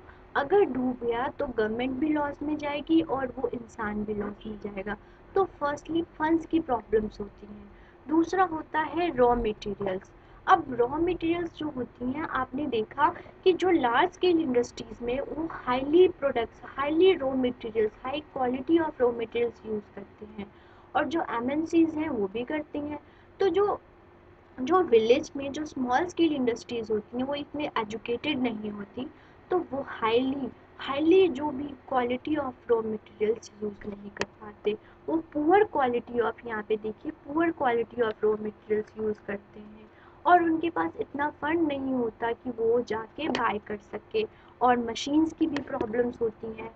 तो वर्किंग कैपिटल हो गया प्रॉब्लम, फिक्स कैपिटल की प्रॉब्लम हो गई, तो दूसरा ये प्रॉब्लम हो गया। थर्ड है मैनेजरियल स्किल। हमने पढ़ा था कि स्मॉल स्केल इंडस्ट्रीज में जो ऑनर होता है वही मैनेजमेंट करता है। क्यों करता है? क्योंकि उसके पास इतना फंड नहीं होता कि वो जो मैनेजर, जो एजुकेटेड, हाईली एजुकेटेड एक्सपर्टीज होती है इस फील्ड में, उसको हायर कर सके, क्योंकि उनके पास फंड्स नहीं होती। तो इससे जो उनकी प्रोडक्टिविटी होती है वो रिड्यूस हो जाती है। तो बच्चों हमने फर्स्ट प्रॉब्लम क्या पढ़ा, फाइनेंस की प्रॉब्लम। सेकंड, हाईली जो क्वालिटी ऑफ प्रोडक्ट्स होते हैं वो यूज़ नहीं कर पाते। सेकंड, मैनेजरियल स्किल, जो उनके पास जो वर्कर होता है वो इतने एजुकेटेड स्किल वर्कर नहीं हायर कर पाते। क्यों? क्योंकि उनके पास फंड्स नहीं होता। नेक्स्ट देखते हैं कौन कौन सी प्रॉब्लम वो फेस करते हैं। लेबरर्स की प्रॉब्लम्स कैसे, देखते हैं। Production with the help of unskilled worker और सेमी स्किल। मैंने अभी प्रीवियस पॉइंट्स में समझाया था कि जो वो लोग हायर करते वो इतने एजुकेटेड नहीं होते, वो उस फील्ड में एक्सपर्टीज नहीं होती, तो लेबरर्स प्रॉब्लम्स आ गई। मार्केटिंग प्रॉब्लम्स, देखिए कि जो स्मॉल स्केल इंडस्ट्रीज हैं और जो मार्केट है, मेन मार्केट, उसके बीच में एक मिडल मैन वर्क करता है। जो मिडल मैन वो क्या करता है, जो मार्केट में प्राइस है, अगर किसी गुड्स की 10 रुपये की प्राइस है तो वो स्मॉल स्केल इंडस्ट्रीज को सिर्फ 6 रुपीज़ ही देता और 4 रुपीज़ वो अपने पास रख लेता है। तो ये गैप आ गया ना, मार्केटिंग, उनके पास मार्केटिंग स्किल नहीं होती, मार्केट का प्राइस नहीं पता होता, तो एक मार्केटिंग प्रॉब्लम्स आ जाती है, ठीक है। 6 में आ गया हमारा क्वालिटी। उनके जो प्रोडक्ट्स होते हैं वो उसमें अच्छी क्वालिटी नहीं होता। क्यों नहीं होता? क्योंकि उनका मेथड ऑफ प्रोडक्शन है वो ट्रेडिशनल है, वो क्या करते हैं, मेन स्टैंडर्डाइज क्वालिटी को यूज़ नहीं कर पाते। क्यों? ना उनके पास फंड्स है, ना उनके पास स्किल्स है, ठीक है। टेक्नोलॉजी, उनके पास देखो वो जब यूज़ करते हैं आउटडेटेड ऑब्सलीट टेक्नोलॉजी यूज़ करते हैं, वो जो मॉडर्न टेक्नोलॉजी यूज नहीं कर पाते। क्यों? क्योंकि उसके पास स्किल नहीं होता, दूसरा उसके उनके पास फंड्स नहीं होती। और ग्लोबल कॉम्पिटिटिवनेस, देखिए जो लार्ज स्केल इंडस्ट्रीज हैं और जो एमएनसीज हैं उनसे डोमिनेट हो जाती हैं, ठीक है।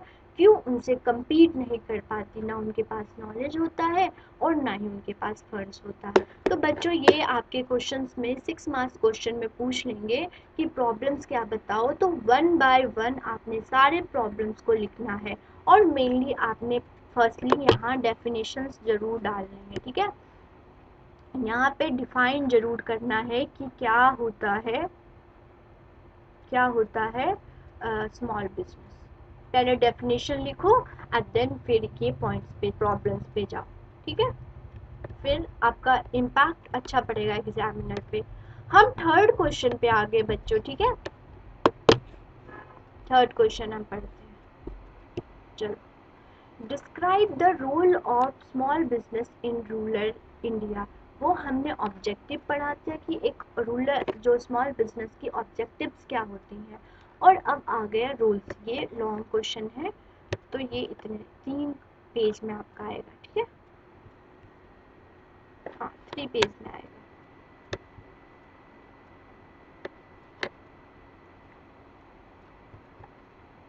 मैं आपको समझाती हूँ।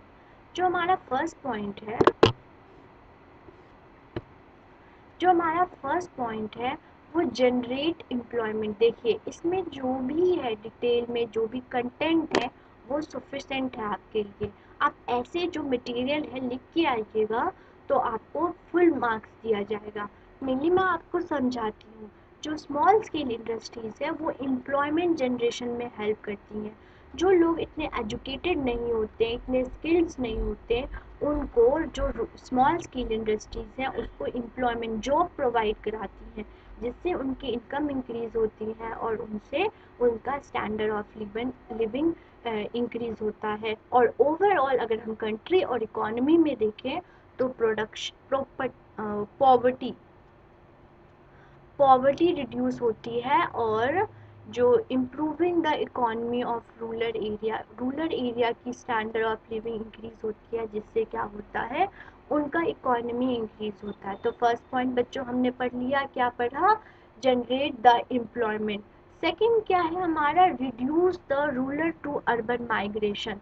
हमें पता है कि जो भी रूरल एरिया के पीपल होते थे वो माइग्रेट कर जाते थे कहाँ? अर्बन में, for the search of business, search of work. अब क्या हुआ? स्मॉल स्केल इंडस्ट्रीज या बिजनेस को प्रमोट करने के लिए, और जब से वो आई है तो जो माइग्रेशन का जो वो था वो रिड्यूस हो गया है। लोग अपने आप इन्वेस्टमेंट करने लगे हैं, वो अपने आप को entrepreneur as a entrepreneur present करने लग गए हैं। तो इससे क्या हुआ? माइग्रेशन जो था वो रिड्यूस हो गया। जो सारे जो पीपल थे रूरल के वो अर्बन में चले गए, और इससे जो ओवरलोडेड ऑफ पॉपुलेशन थी अर्बन एरिया में वो ज़्यादा होने लगी।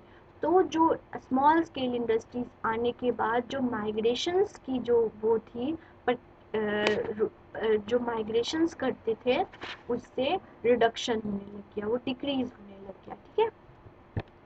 थर्ड पॉइंट है best utilisation of local resources. देखिए जो रूरल एरिया होता है उसके पास क्या होता है, उनके पास रिसोर्सेज बहुत ज़्यादा होती हैं। चीप रॉ मटेरियल्स, तो उनकी जो रेट होता है चीप होता है। बैरन लैंड होती है, लैंड भी होता है बहुत होता है। लेबर भी चीप मिल जाते, कम रेट पे मिल जाते हैं। और क्या होता है, तो इस जैसे आप मान लीजिए जो रूरल एरिया है ना वो full amount of full rich of मान लीजिए रिच ऑफ रिसोर्सेज होती हैं, बोथ फिजिकल रिसोर्सेज भी और ह्यूमन रिसोर्सेज भी। तो जो जब से स्मॉल स्केल इंडस्ट्रीज आई तो इनका जो रिसोर्सेज का था यूटिलाइजेशन होने लग गया, उनका वेस्टेज नहीं हुआ, मिसमैनेजमेंट नहीं हुआ। तो जो हमारा स्मॉल स्केल इंडस्ट्रीज है वो लोकल रिसोर्सेज को डेवलप करने में हेल्प करती हैं।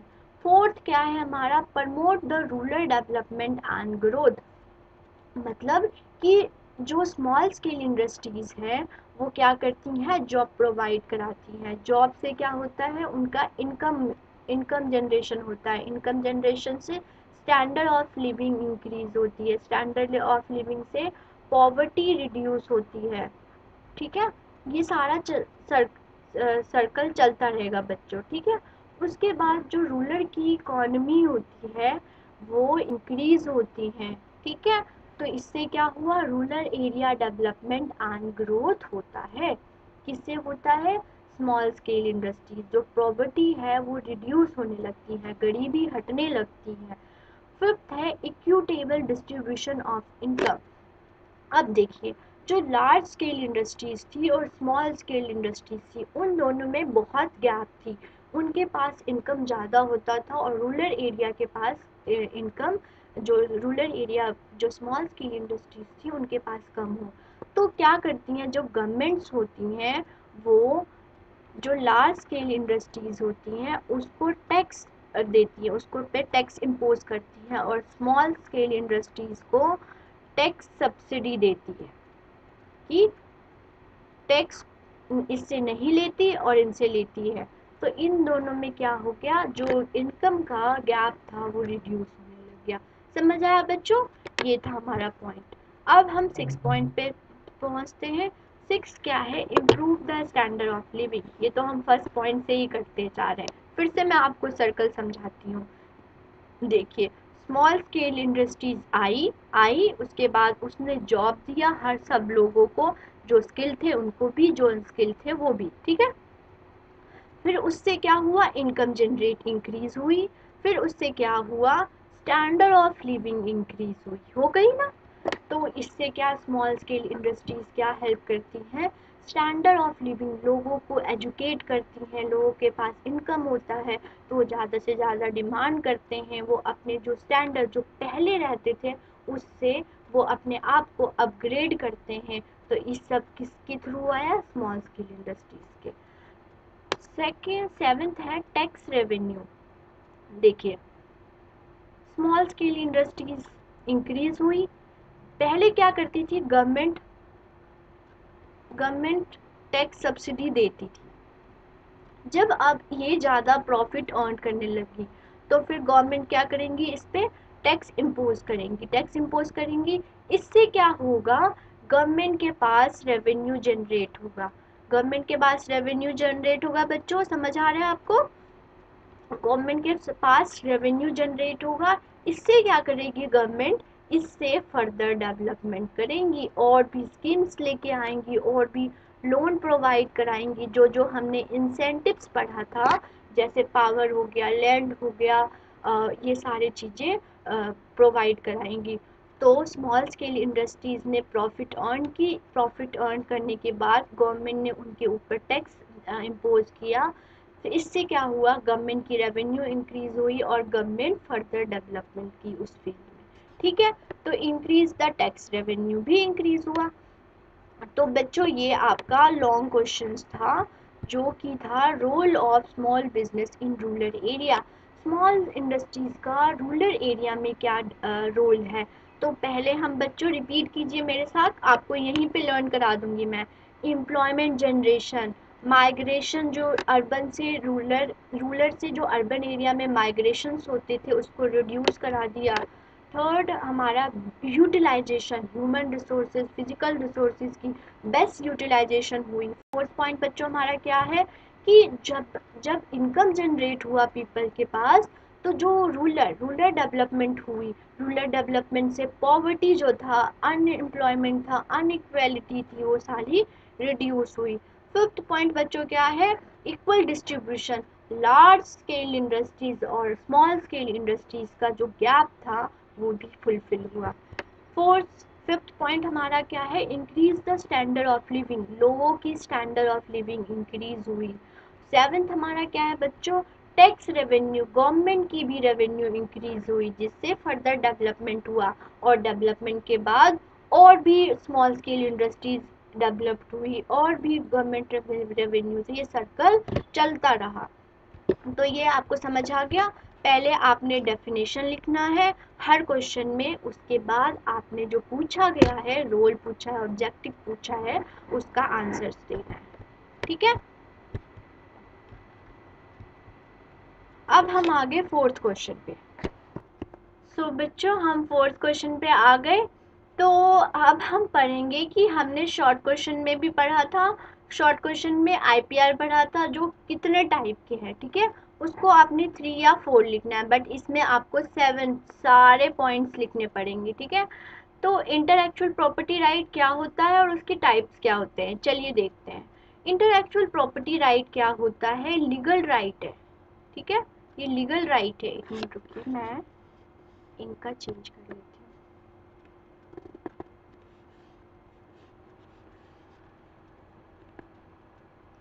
ठीक है, ये लीगल राइट होती है, लोगों के पास लीगली राइट होती है कि वो क्लेम कर सके।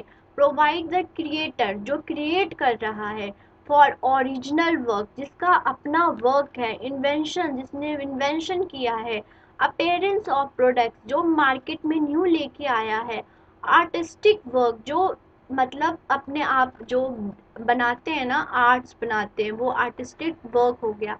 साइंटिफिक डेवलपमेंट, जैसे कि क्या हो गया, वैक्सीन्स हो गया, सो ऑन।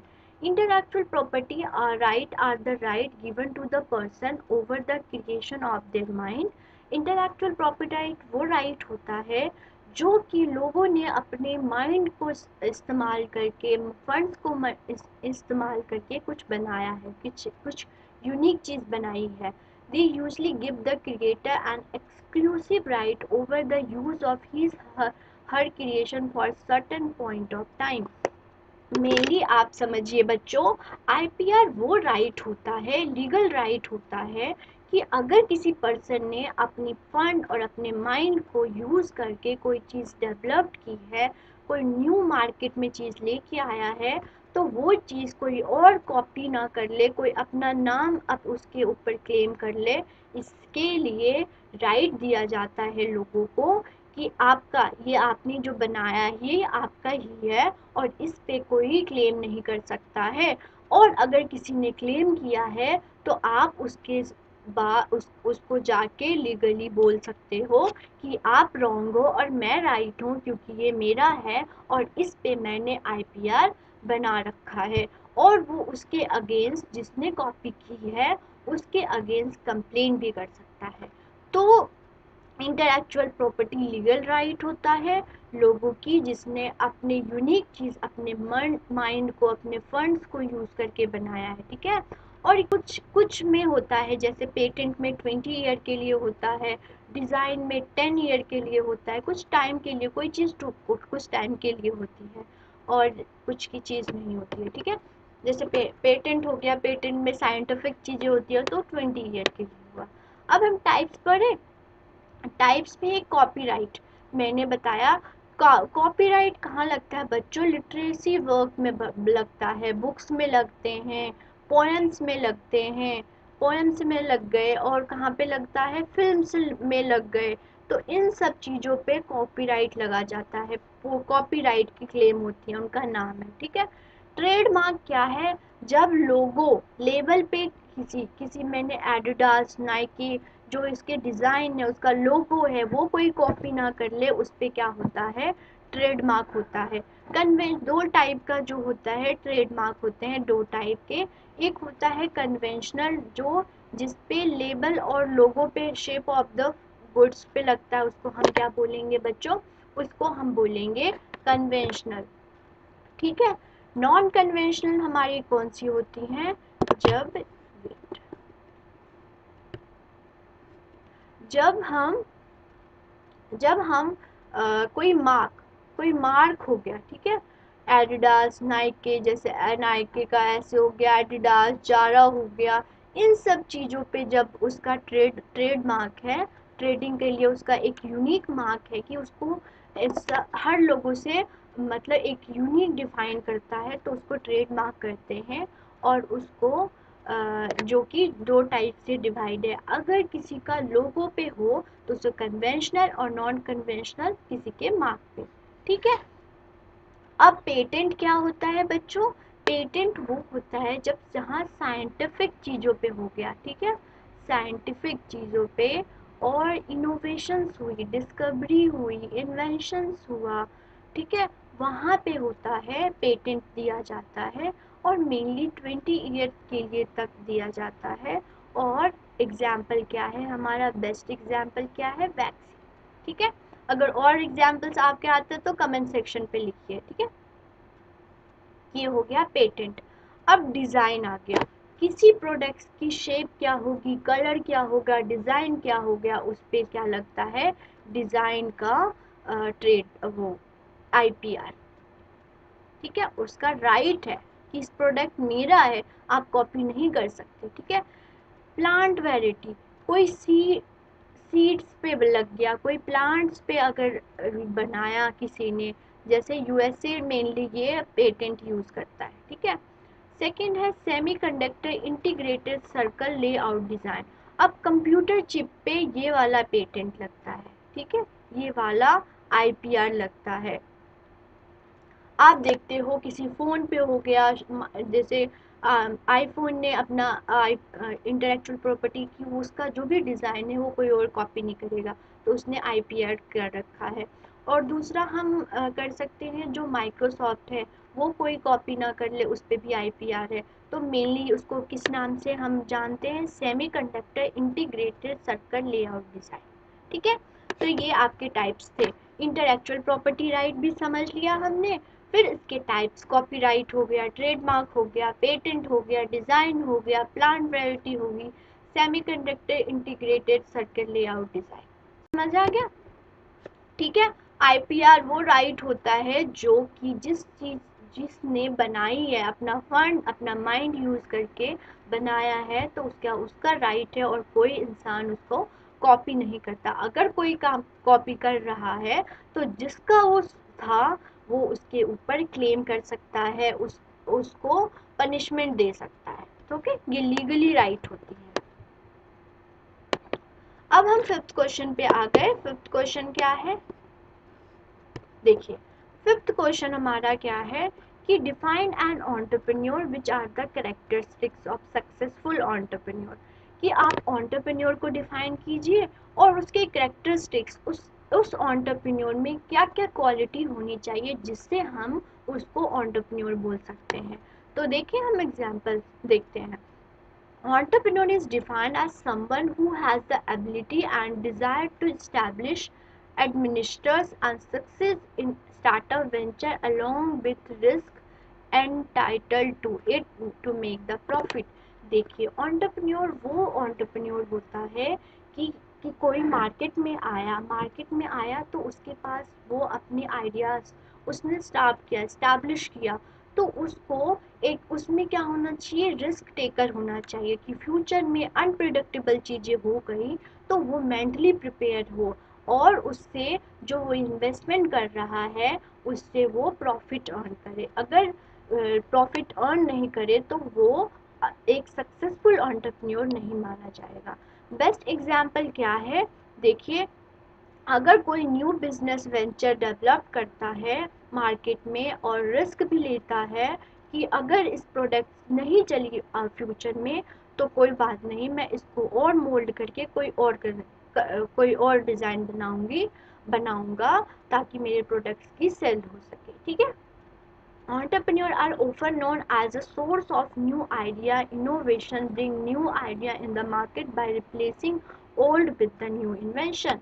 और मेनली क्या है entrepreneur का, क्या उसको मेनली हम क्या बोलेंगे, जो न्यू इनोवेशंस लेके आए, न्यू आइडियाज़ लेके आए, डिस्कवरीज लेके आए मार्केट में, और उस जो भी उसके कंपटीटर हैं उससे वो यूनिक चीज़ लेके आए, तो उसको हम क्या बोलेंगे बच्चों, उसको हम बोलेंगे एंटरप्रेन्योर।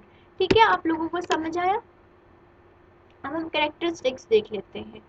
तो फर्स्ट जो कैरेक्टरिस्टिक्स है वो है ability to take risk. Entrepreneur में एक एबिलिटी होना चाहिए रिस्क टेकर की, अगर इन फ्यूचर में अनप्रिडिक्टेबल चीज़ आई, उसकी जो डिमांड था, उसके प्रोडक्ट्स की जो डिमांड थी वो रिड्यूस हो गई, ग्राफ चला गया, नीचे चला गया, इतना उसने एक्सपेक्टेड किया था उसका इतना ही हुआ, तो उसके पास रिस्क टेकर, वो मेंटली प्रिपेयर होना चाहिए कि अगर इन केस में मेरी बिजनेस नहीं चला तो मैं न्यू इन्वेंशन, न्यू डिस्कवरी करके चला लूँगा।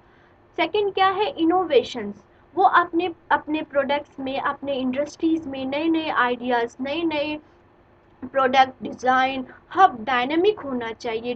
प्रोडक्ट, वो प्रोडक्ट्स के अकॉर्डिंग, डिमांड्स के अकॉर्डिंग, रिक्वायरमेंट्स के अकॉर्डिंग अपने प्रोडक्ट्स को मॉडिफाई करना चाहिए और इनोवेशंस करना चाहिए। तो फर्स्ट पॉइंट क्या था, ability to take risk, risk taker होना चाहिए, इनोवेटिव होना चाहिए। नेक्स्ट देखते हैं। नेक्स्ट हमारा है कि वो विजनरी होना चाहिए, कि उसको पता होना चाहिए, कि उसके पास एक प्लान होना चाहिए कि मुझे किस डायरेक्शन में जाना है।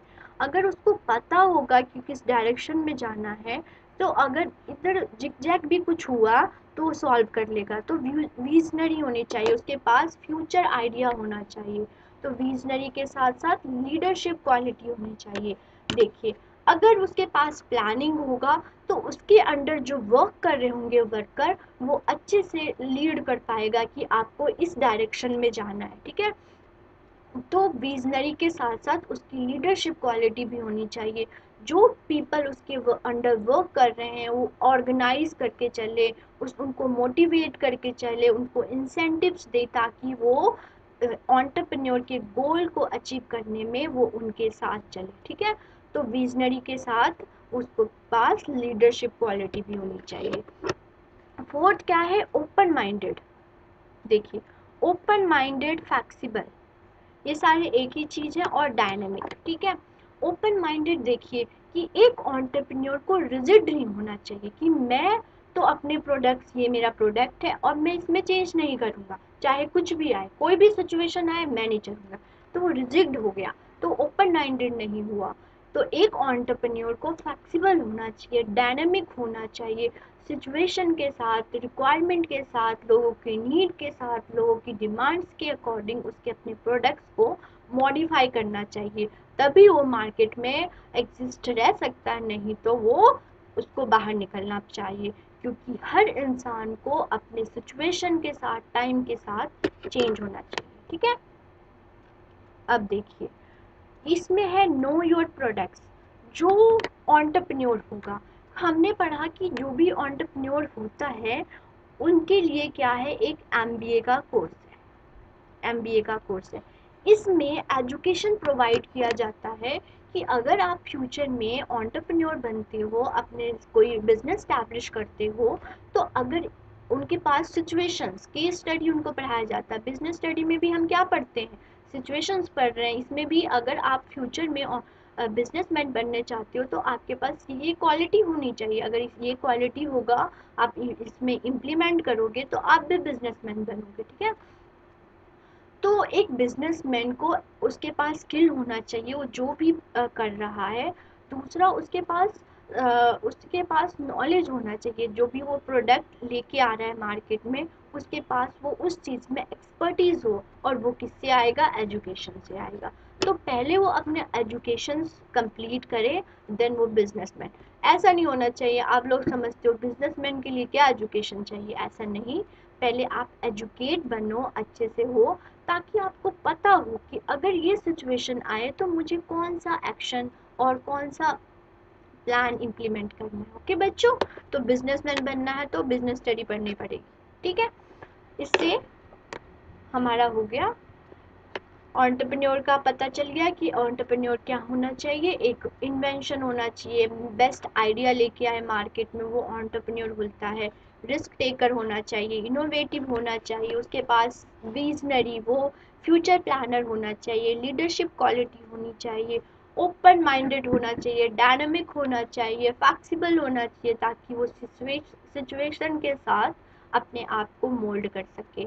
और वो एक्सपर्टीज होनी चाहिए, वो जिस प्रोडक्ट्स को लेके आ रहा है मार्केट में। नेक्स्ट हमारा सिक्स्थ क्वेश्चन है। ठीक है, सिक्स्थ क्वेश्चन क्या है बच्चों, देखते हैं। देखिए, सिक्स्थ क्वेश्चन हमारा है, what are the different schemes available for start the new business. Government ने कौन कौन सी स्कीम्स लेके आई हैं फॉर द स्मॉल बिजनेस। ठीक है, ये सारे स्कीम्स हैं, आपको एग्जाम में स्कीम्स भी पूछ सकते हैं। फर्स्ट है नबार्ड। नबार्ड बताया मैंने, नबार्ड जो है उसका फुल फॉर्म क्या है बच्चों, national bank for agriculture and rural development, जो कि 1982 में आई है। ये क्या प्रोवाइड कराती है, लोन एंड एडवांसेस प्रोवाइड कराती हैं, और किसके साथ, स्टेट गवर्नमेंट के साथ, ठीक है, मिलके। बी क्या है, इसके हमने ऑब्जेक्टिव्स पढ़े हैं शॉर्ट क्वेश्चन में, अगर आपने नहीं देखा है तो प्रीवियस आप जाके देख सकते हैं। बी क्या है, rural small business development centre, RSBDC। ये भी एक स्कीम है। ये सेटअप ये क्या हुआ, ये वर्ल्ड एसोसिएशन के थ्रू बना, कि सारी जो भी कंट्रीज थी उससे मिलके बना। और इसको स्पॉन्सर कौन कराता है बच्चों, इसको स्पॉन्सर कराता है नबार्ड, हमारा बैंक, ठीक है। इसका एम क्या है, एम देखते हैं, एम पढ़ते हैं। Provide management and technical support to the current and prospective micro and small entrepreneur in rural area. ये मैनेजमेंट स्किल प्रोवाइड कराता है, टेक्निकल स्किल प्रोवाइड कराता है, किसको प्रोवाइड कराता है, स्मॉल स्केल इंडस्ट्रीज को प्रोवाइड कराता है। तो हमने क्या पढ़ा, RSBDC में rural small business development centre, ये स्कीम है जो गवर्नमेंट देती है, ये वर्ल्ड एसोसिएशन के थ्रू बनता है, और इसको स्पॉन्सर्स कौन करता आता है, बैंक कराता है। इसका मेन एम क्या है, वो management skills and technological skills देता है, किसको देता है बच्चों, स्मॉल बिजनेस एंटरप्रेन्योर को देता है, ठीक है। सी है हमारा national small industries corporation, NSIC, ये भी मेन है आपका, ठीक है। ये क्या है, ये क्या है, it supply indigenous and important machinery in easy instalment to procure and supply important raw material and export the product of SSI। ये जो स्कीम्स हैं आपका इम्पोर्टेंट है, ये आपके सिलेबस में मेंशन है, ठीक है, तो इसको मैं मार्क कर देती हूँ। जो NSIC है, national small corporation industrial corporation, ये क्या है कि ये प्रोवाइड कराता है कि अगर कोई मशीन्स इंपोर्ट हो रही हैं तो वो मिनिमम रेट पे स्मॉल स्केल इंडस्ट्रीज को प्रोवाइड किया जाए, और जो भी मशीन्स और रॉ मटेरियल्स इंपोर्ट हुई हैं तो प्रॉपर सप्लाई होना चाहिए, हर स्मॉल बिजनेस को मिलना चाहिए। और अगर उन्होंने प्रोडक्ट्स मैन्युफैक्चर कर लिया है तो उसको एक्सपोर्ट कराने में भी हेल्प कराती हैं। तो नेशनल स्मॉल इंडस्ट्रीज कॉरपोरेशन क्या हेल्प करती हैं, एक्सपोर्ट और इंपोर्ट में हेल्प करती हैं, ठीक है, समझ आ गया। अब हम डी कौन सा वो है देखते हैं, national commission for enterprise in an organise sector. Organise sector मतलब कि हमें उसका डेट ऑफ स्टैब्लिशमेंट पता है, उसकी डेटा हमारे पास है, गवर्नमेंट के पास है, उसको हम बोलेंगे ऑर्गेनाइज सेक्टर। उनका एक स्टैब्लिश जो भी होता है, वो कहाँ स्टैब्लिशमेंट है, उसकी डेट क्या है स्टैब्लिशमेंट, वो सब पता होता है, तो ऑर्गेनाइज सेक्टर बोलते हैं उसको। अनऑर्गेनाइज मतलब उसके पास हमें पास नॉलेज नहीं है, आज वो इस जगह पे है, वो कल किसी और जगह पे होगा, ना उसकी स्टैब्लिशमेंट पता है, और अगर वो फॉल कर जाती है, वो प्रॉफिट नहीं अर्न पाती है, मार्केट से एग्जिस्ट हो जाती हैं, ख़त्म हो जाती हैं, तो भी गवर्नमेंट को पता नहीं होता, ठीक है। तो no data available for unorganise sector, whereas organise sector we know the establishment date and their data, वो कितनी प्रॉफिट अर्न कर रही है, कितना लॉस हो रहा है, सब कुछ पता होता है। तो अनऑर्गेनाइज सेक्टर के लिए ये नेशनल कमीशन फॉर एंटरप्रेन्योर बनाया गया। इसमें क्या है, to improve the productivity of small scale industries.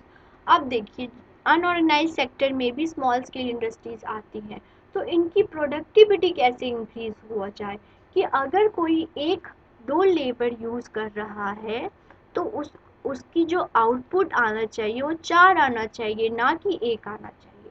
तो उसकी प्रोडक्टिविटी इंक्रीज करने का जो काम है वो किसका है, national commission for entrepreneur in the unorganise sector. ई में हम देखते हैं, ई और एफ और जी रह गया हमारा, ठीक है, और है एक, हाँ, DIC भी आपका इम्पोर्टेंट है। ई देखते हैं, ई क्या है हमारा पॉइंट, ई आ गया हमारा rural and women entrepreneur development. अब देखिए हमने क्या पढ़ा था बच्चों की categories of small scale industries में, अगर कोई इंडस्ट्रीज में 51% शेयर अगर वुमेन का हुआ तो वो वुमेन एंटरप्रेन्योर माना जाएगा। ठीक है, समझा, ये हमने पढ़ लिया। तो वुमेन, अगर कोई वुमेन एंटरप्रेन्योर है तो उसको क्या हेल्प करना चाहिए, तो enhancing the human and institutional capacity, providing training for the women entrepreneur. देखिए कि अगर कोई वुमेन इस्टेब्लिश करती हैं तो उनके पास नॉलेज नहीं होता, वो इतनी एजुकेटेड नहीं होती, पहले की बात है। तो उनको स्किल प्रोवाइड कराना, उसकी ह्यूमन और रिसोर्सेज को कैसे यूटिलाइज कराना, वो कौन सा स्कीम कराती हैं, RWED, that is rural and women entrepreneur development, ये वाला स्कीम। ठीक है, वुमेन के लिए वर्क करती हैं। एफ है हमारा world association for small and women entrepreneur, ये भी है वुमेन के लिए। जैसे इंटीग्रेट रूरल डेवलपमेंट प्रोग्राम्स, जो भी रूरल डेवलपमेंट प्रोग्राम्स आई हैं जो पहले से ही हैं, जैसे रोजगार, प्राइम मिनिस्टर रोजगार योजना, जवाहर रोजगार योजना, ये सारे मनरेगा, ये सारे आए हैं। तो उन सारे स्कीम्स को इंटीग्रेट, जोड़ने का काम करती हैं WASME। ठीक है, उसको लुक आफ्टर करती हैं।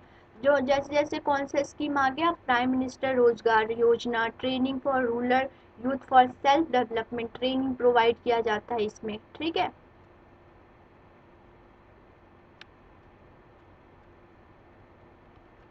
ठीक है, जवाहर रोजगार योजना, ये सारे जो भी रूरल डेवलपमेंट के लिए जो स्कीम्स बनी है उनको इंटीग्रेट कौन कराता है, ये।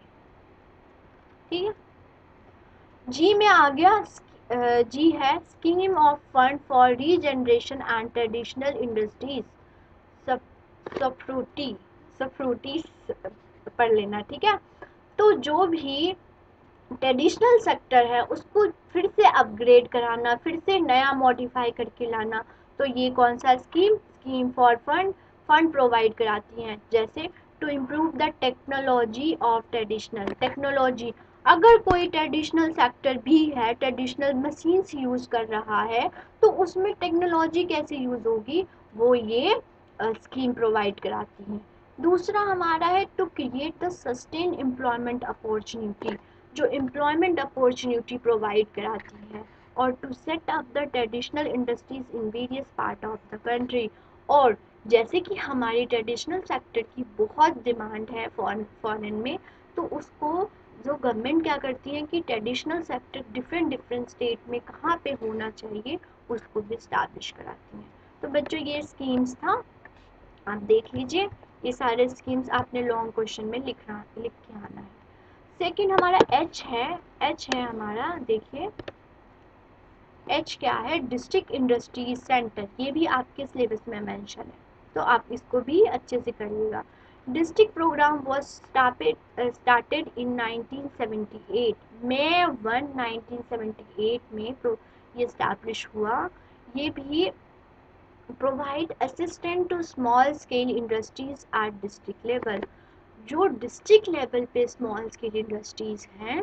देखिए डिस्ट्रिक्ट पे भी स्मॉल स्केल इंडस्ट्रीज, तो उसी पे भी मैनेजमेंट उसको ही प्रमोट करना, ताकि अच्छे से स्मॉल स्केल इंडस्ट्रीज डेवलप्ड हो जाए। तो ये centre provide all the promotional activities such as identification of suitable scheme preparation and feasibility of report arranging for credit. देखिए जो भी डिस्ट्रिक्ट लेवल पे स्मॉल स्केल इंडस्ट्रीज है तो उसको फाइनेंशियली फाइनेंशियली सपोर्ट देना, उनकी जो भी मैनेजमेंट एक्सपर्ट जो भी ट्रेनिंग देनी है, वो जो डिस्ट्रिक्ट लेवल पे स्मॉल स्केल इंडस्ट्रीज है उसको देती हैं। तो ये हमारा एक ये हो गया डिस्ट्रिक्ट इंडस्ट्रीज सेंटर। और ये कौन सा प्रोवाइड कराते हैं, वन मार्क्स में आपके पूछ लेंगे, सेंटर प्रोवाइड कराता है DIC को। ठीक है, स्टेट भी दे देंगे, सेंटर भी दे देंगे और डिस्ट्रिक्ट दे देंगे। तो सेंटर प्रोवाइड कराता है, क्या कराता है, प्रमोशनल एक्टिविटी, जैसे टेक्नोलॉजी में अपग्रेड कराना है वो, और अगर क्रेडिट फैसिलिटी भी प्रोवाइड कराता है, ठीक है। तो ये हमारा फर्स्ट ये हो गया। Second NSIC, national small industries corporation, ये भी इम्पोर्टेंट है, ठीक है। ओके बच्चों, तो हम 8th क्वेश्चन पे आ गए। ये आपका लास्ट क्वेश्चन है, ठीक है, आज की क्लास का last question, so don't worry, last question भी अच्छे से कर लेते हैं। 8th है, how do small scale industries contribute to the social economic development of India. देखिए एक यूनिक क्वेश्चन है और इम्पॉर्टेंट भी है ये, तो हम इसको भी पढ़ लेते हैं कि स्मॉल स्केल इंडस्ट्रीज हैं वो सोशल इकोनॉमिक डेवलपमेंट में कैसे हेल्प करती हैं। तो ठीक है, ये यूनिक है ना। तो चलिए अच्छे से अब जल्दी से अच्छे से पढ़ो बच्चों, ठीक है। Small scale industries in India hold a unique position due to their contribution to the country's social economic development. जो स्मॉल स्केल इंडस्ट्रीज है वो उसका अपना अलग ही रूप है, अलग ही रोल है for social and economic development में। वो कैसे, चलिए देखते हैं। India small industries account of 95%, 95% है जो है वो स्मॉल इंडस्ट्रीज है, ठीक है, मार्क करते जाइएगा। They account over 40% of the India gross national value added. 40% of national income generation में हेल्प करती है। कौन करती है बच्चों, स्मॉल इंडस्ट्रीज हेल्प करती हैं। और 45% इज टोटल एक्सपोर्ट। याद रखिए 95% क्या है, वो इंडिया में है, ठीक है, 95 टोटल स्मॉल स्केल इंडस्ट्रीज हैं। 40% वो क्या करती हैं, वो नेशनल इनकम जनरेशन में हेल्प करती हैं और 45% एक्सपोर्ट में हेल्प करती हैं कि हमारी जो फॉरेन रिजर्व है उसको इंक्रीज करने में 45% इसका कंट्रीब्यूशन, ठीक है, समझ आ गया, देख रहे हो आप। After agriculture, these industries provide employment to the large number of people. When compared to huge industries, they create more job opportunity per unit of capital invested. देखिए अगर हम एग्रीकल्चर के बाद बात करें तो स्मॉल इंडस्ट्रीज जो हैं वो एम्प्लॉयमेंट जनरेशन में भी हेल्प करती है। पहला क्या हमने नेशनल इनकम में और एक्सपोर्ट में देख लिया, दूसरा हमने देखला कि एम्प्लॉयमेंट जनरेशन में भी आफ्टर एग्रीकल्चर ये हेल्पफुल है, ओके। फोर्थ पॉइंट हम देखते हैं बच्चों, our country small entrepreneur provide wide range of products including mass market goods, ready-made clothing, hosiery, stationery, soap, detergents and so on. ये देखिए जो भी प्रोडक्ट्स वैरायटी आएंगी वो कहाँ से आती है, स्मॉल इंडस्ट्रीज। तो लोगों की जो डिमांड्स होती हैं, लोगों के जो टेस्ट प्रेफरेंस होते हैं वो भी स्मॉल स्केल इंडस्ट्रीज हेल्प करती हैं, ठीक है। नेक्स्ट हम देखेंगे, नेक्स्ट हमारा है कि स्मॉल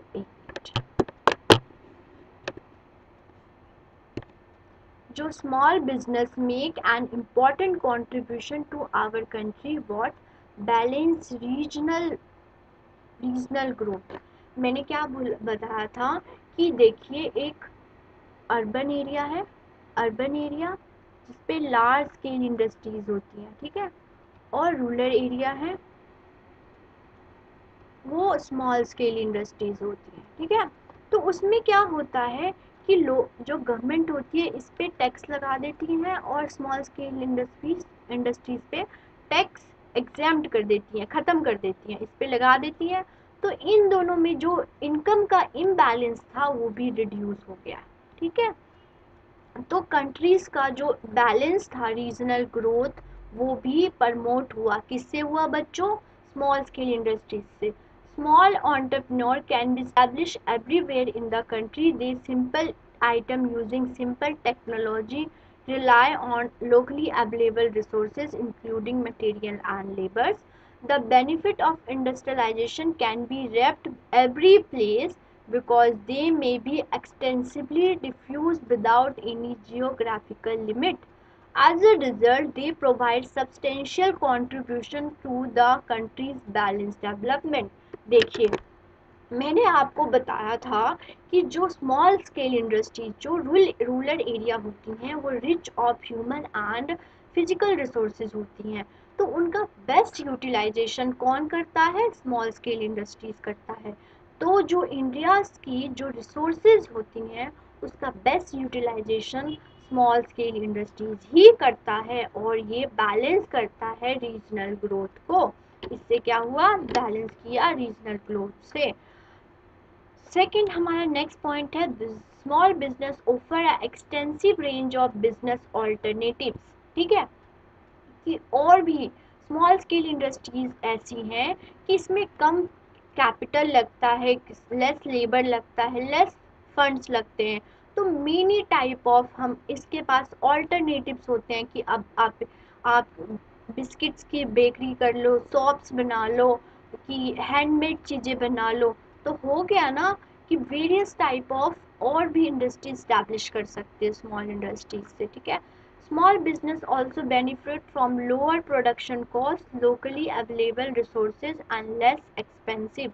जो small business होता है वो उसका जो प्रोडक्शन कॉस्ट होता है वो बहुत कम होता है, और उससे लोकली जो अवेलेबल रिसोर्सेज है उसी से बन जाता है। ठीक है, और इससे लेस एक्सपेंसिव जो कॉस्ट बियर करना पड़ता है वो भी कम होता है। Because of reduce the overhead expenses, small business have lower startup and operating cost. In fact, small business competitive advantage lower cost of production। देखिए, मेनली आप ये समझिएगा जो स्मॉल स्केल बिजनेस है वो लोकल जो चीज़ें अवेलेबल है उसको यूज़ करके बन जाती हैं, ज़्यादा से ज़्यादा इंपोर्ट नहीं कराना पड़ता है रिसोर्सेज को, तो हमारा जो फॉरेन रिजर्व्स है वो भी हमारा बच जाता है। दूसरा, इस पे कॉस्ट कम ले, प्रोडक्शन कॉस्ट जो बियर करना पड़ता है वो भी लेस करना पड़ता है। तो ये था बच्चों सोशल इकोनॉमिक डेवलपमेंट में स्मॉल इंडस्ट्रीज का क्या रोल है। तो पहले हमने देखा, मैं आपको इस क्वेश्चन को फिर से रिपीट करा देती हूँ क्योंकि ये थोड़ा नया क्वेश्चंस है, हमारे कंटेंट के अलग हैं और अलग भी हैं, तो मैंने इम्पोर्टेंट मार्क भी करा दिया है। तो आप देखिए, जो स्मॉल बिजनेस है वो 95% तक फैला हुआ है। ठीक है, दूसरा जो 40% जितना वो होता है नेशनल इनकम है कंट्रीज की, ग्रॉस नेशनल प्रोडक्ट, उसका 40% कॉन्ट्रीब्यूशन है, और वेयरएज 45% इसका जो एक्सपोर्ट कराता है, इसके गुड्स एक्सपोर्ट होते हैं वो कितना होते हैं? 45%। सेकंड हमारा था कि जॉब अपॉर्चुनिटी प्रोवाइड कराने में इसका बेस्ट कंट्रीब्यूशन है। लास्ट है कि लोगों की डिमांड के अकॉर्डिंग ये अपने प्रोडक्ट्स को अवेलेबल कराता है। ठीक है, देन हमारा है कि जो स्मॉल इंडस्ट्रीज है वो उसमें less labour, less capital, less fund होता है, तो लोगों के पास बहुत सारे ऑप्शंस होते हैं कि वो यूज़ कर सके। ठीक है, उनके पास बर्डन नहीं होता कि ओ मुझे तो बहुत सारे फंड्स पहले कलेक्ट करना फिर इन्वेस्टमेंट करना है। स्मॉल इंडस्ट्रीज बहुत वैरायटी ऑफ प्रोडक्शंस भी देती हैं कि आप इस प्रोडक्ट में इन्वेस्ट कर लो, इस प्रोडक्ट में इन्वेस्ट कर लो, तो बहुत सारे ऑप्शंस अवेलेबल है स्मॉल स्केल इंडस्ट्रीज में। सेकंड, जो प्रोडक्शन कॉस्ट होता है स्मॉल स्केल इंडस्ट्रीज को स्टैब्लिश करने के लिए वो भी कम होता है। तो बच्चों, ये था आपके सारे क्वेश्चंस, और ये क्वेश्चंस हमारे लिए इम्पोर्टेंट था। आपको बच्चों समझ आ गया? इसी के साथ हम अपनी क्लास को एंड करते हैं। अच्छा, तो ये बात है कि आशा करती हूँ कि आपको ये सारे क्वेश्चंस, मैंने जो भी क्वेश्चंस कराए हैं, आपको अच्छा लगा होगा और आपने अच्छे से पढ़ाई करी होगी। पहले क्लास देखिए, जो भी मैंने 2 पार्ट्स में मेरी क्लास डिवाइडेड है, और मैंने बहुत आराम से समझाया हुआ है, एक एक पॉइंट को बहुत डिस्क्राइब करके समझाया। पहले उसको जाके देखिए, देन क्वेश्चन आंसर पे आइएगा तो बहुत इजीली हो जाएगा, और बहुत इजी है। आप एग्ज़ाम पे ऐसे ही लिख के आइएगा तो आपको फुल मार्क्स मिलेगा। ठीक है, आपको एग्जामिनर एक भी मार्क्स नहीं काटेगा। ठीक है, तो ऐसे ही अटेम्प्ट करके आइएगा बच्चों। ठीक है, तो आपको अगर क्लास अच्छी लगी है और आप चाहते हैं कि ऐसी वीडियोस और आएँ, तो प्लीज़ लाइक कर दीजिए इस वीडियो को, और मेरी जो भी वीडियोस आती हैं उसको भी लाइक कर दीजिएगा, और हमारे चैनल को सब्सक्राइब कर दीजिए ताकि जो भी वीडियोस आए, और नोटिफिकेशन वो बेल आइकन दबा दीजिए ताकि नोटिफिकेशंस आ जाए जब भी मेरी वीडियोस आए। ठीक है स्टूडेंट्स, तो आज की क्लास एंड करते हैं। आप अपने हेल्थ का ध्यान रखिए और अच्छे से पढ़ाई करिए, और ऐसे क्लास को अटेंड करते रहिए। ठीक है, अच्छे से पढ़ाई करिए जो एग्ज़ाम टाइम हमारे बर्डन्स कम होंगे। ठीक है, तो क्लास एंड करते हैं। Okay, bye.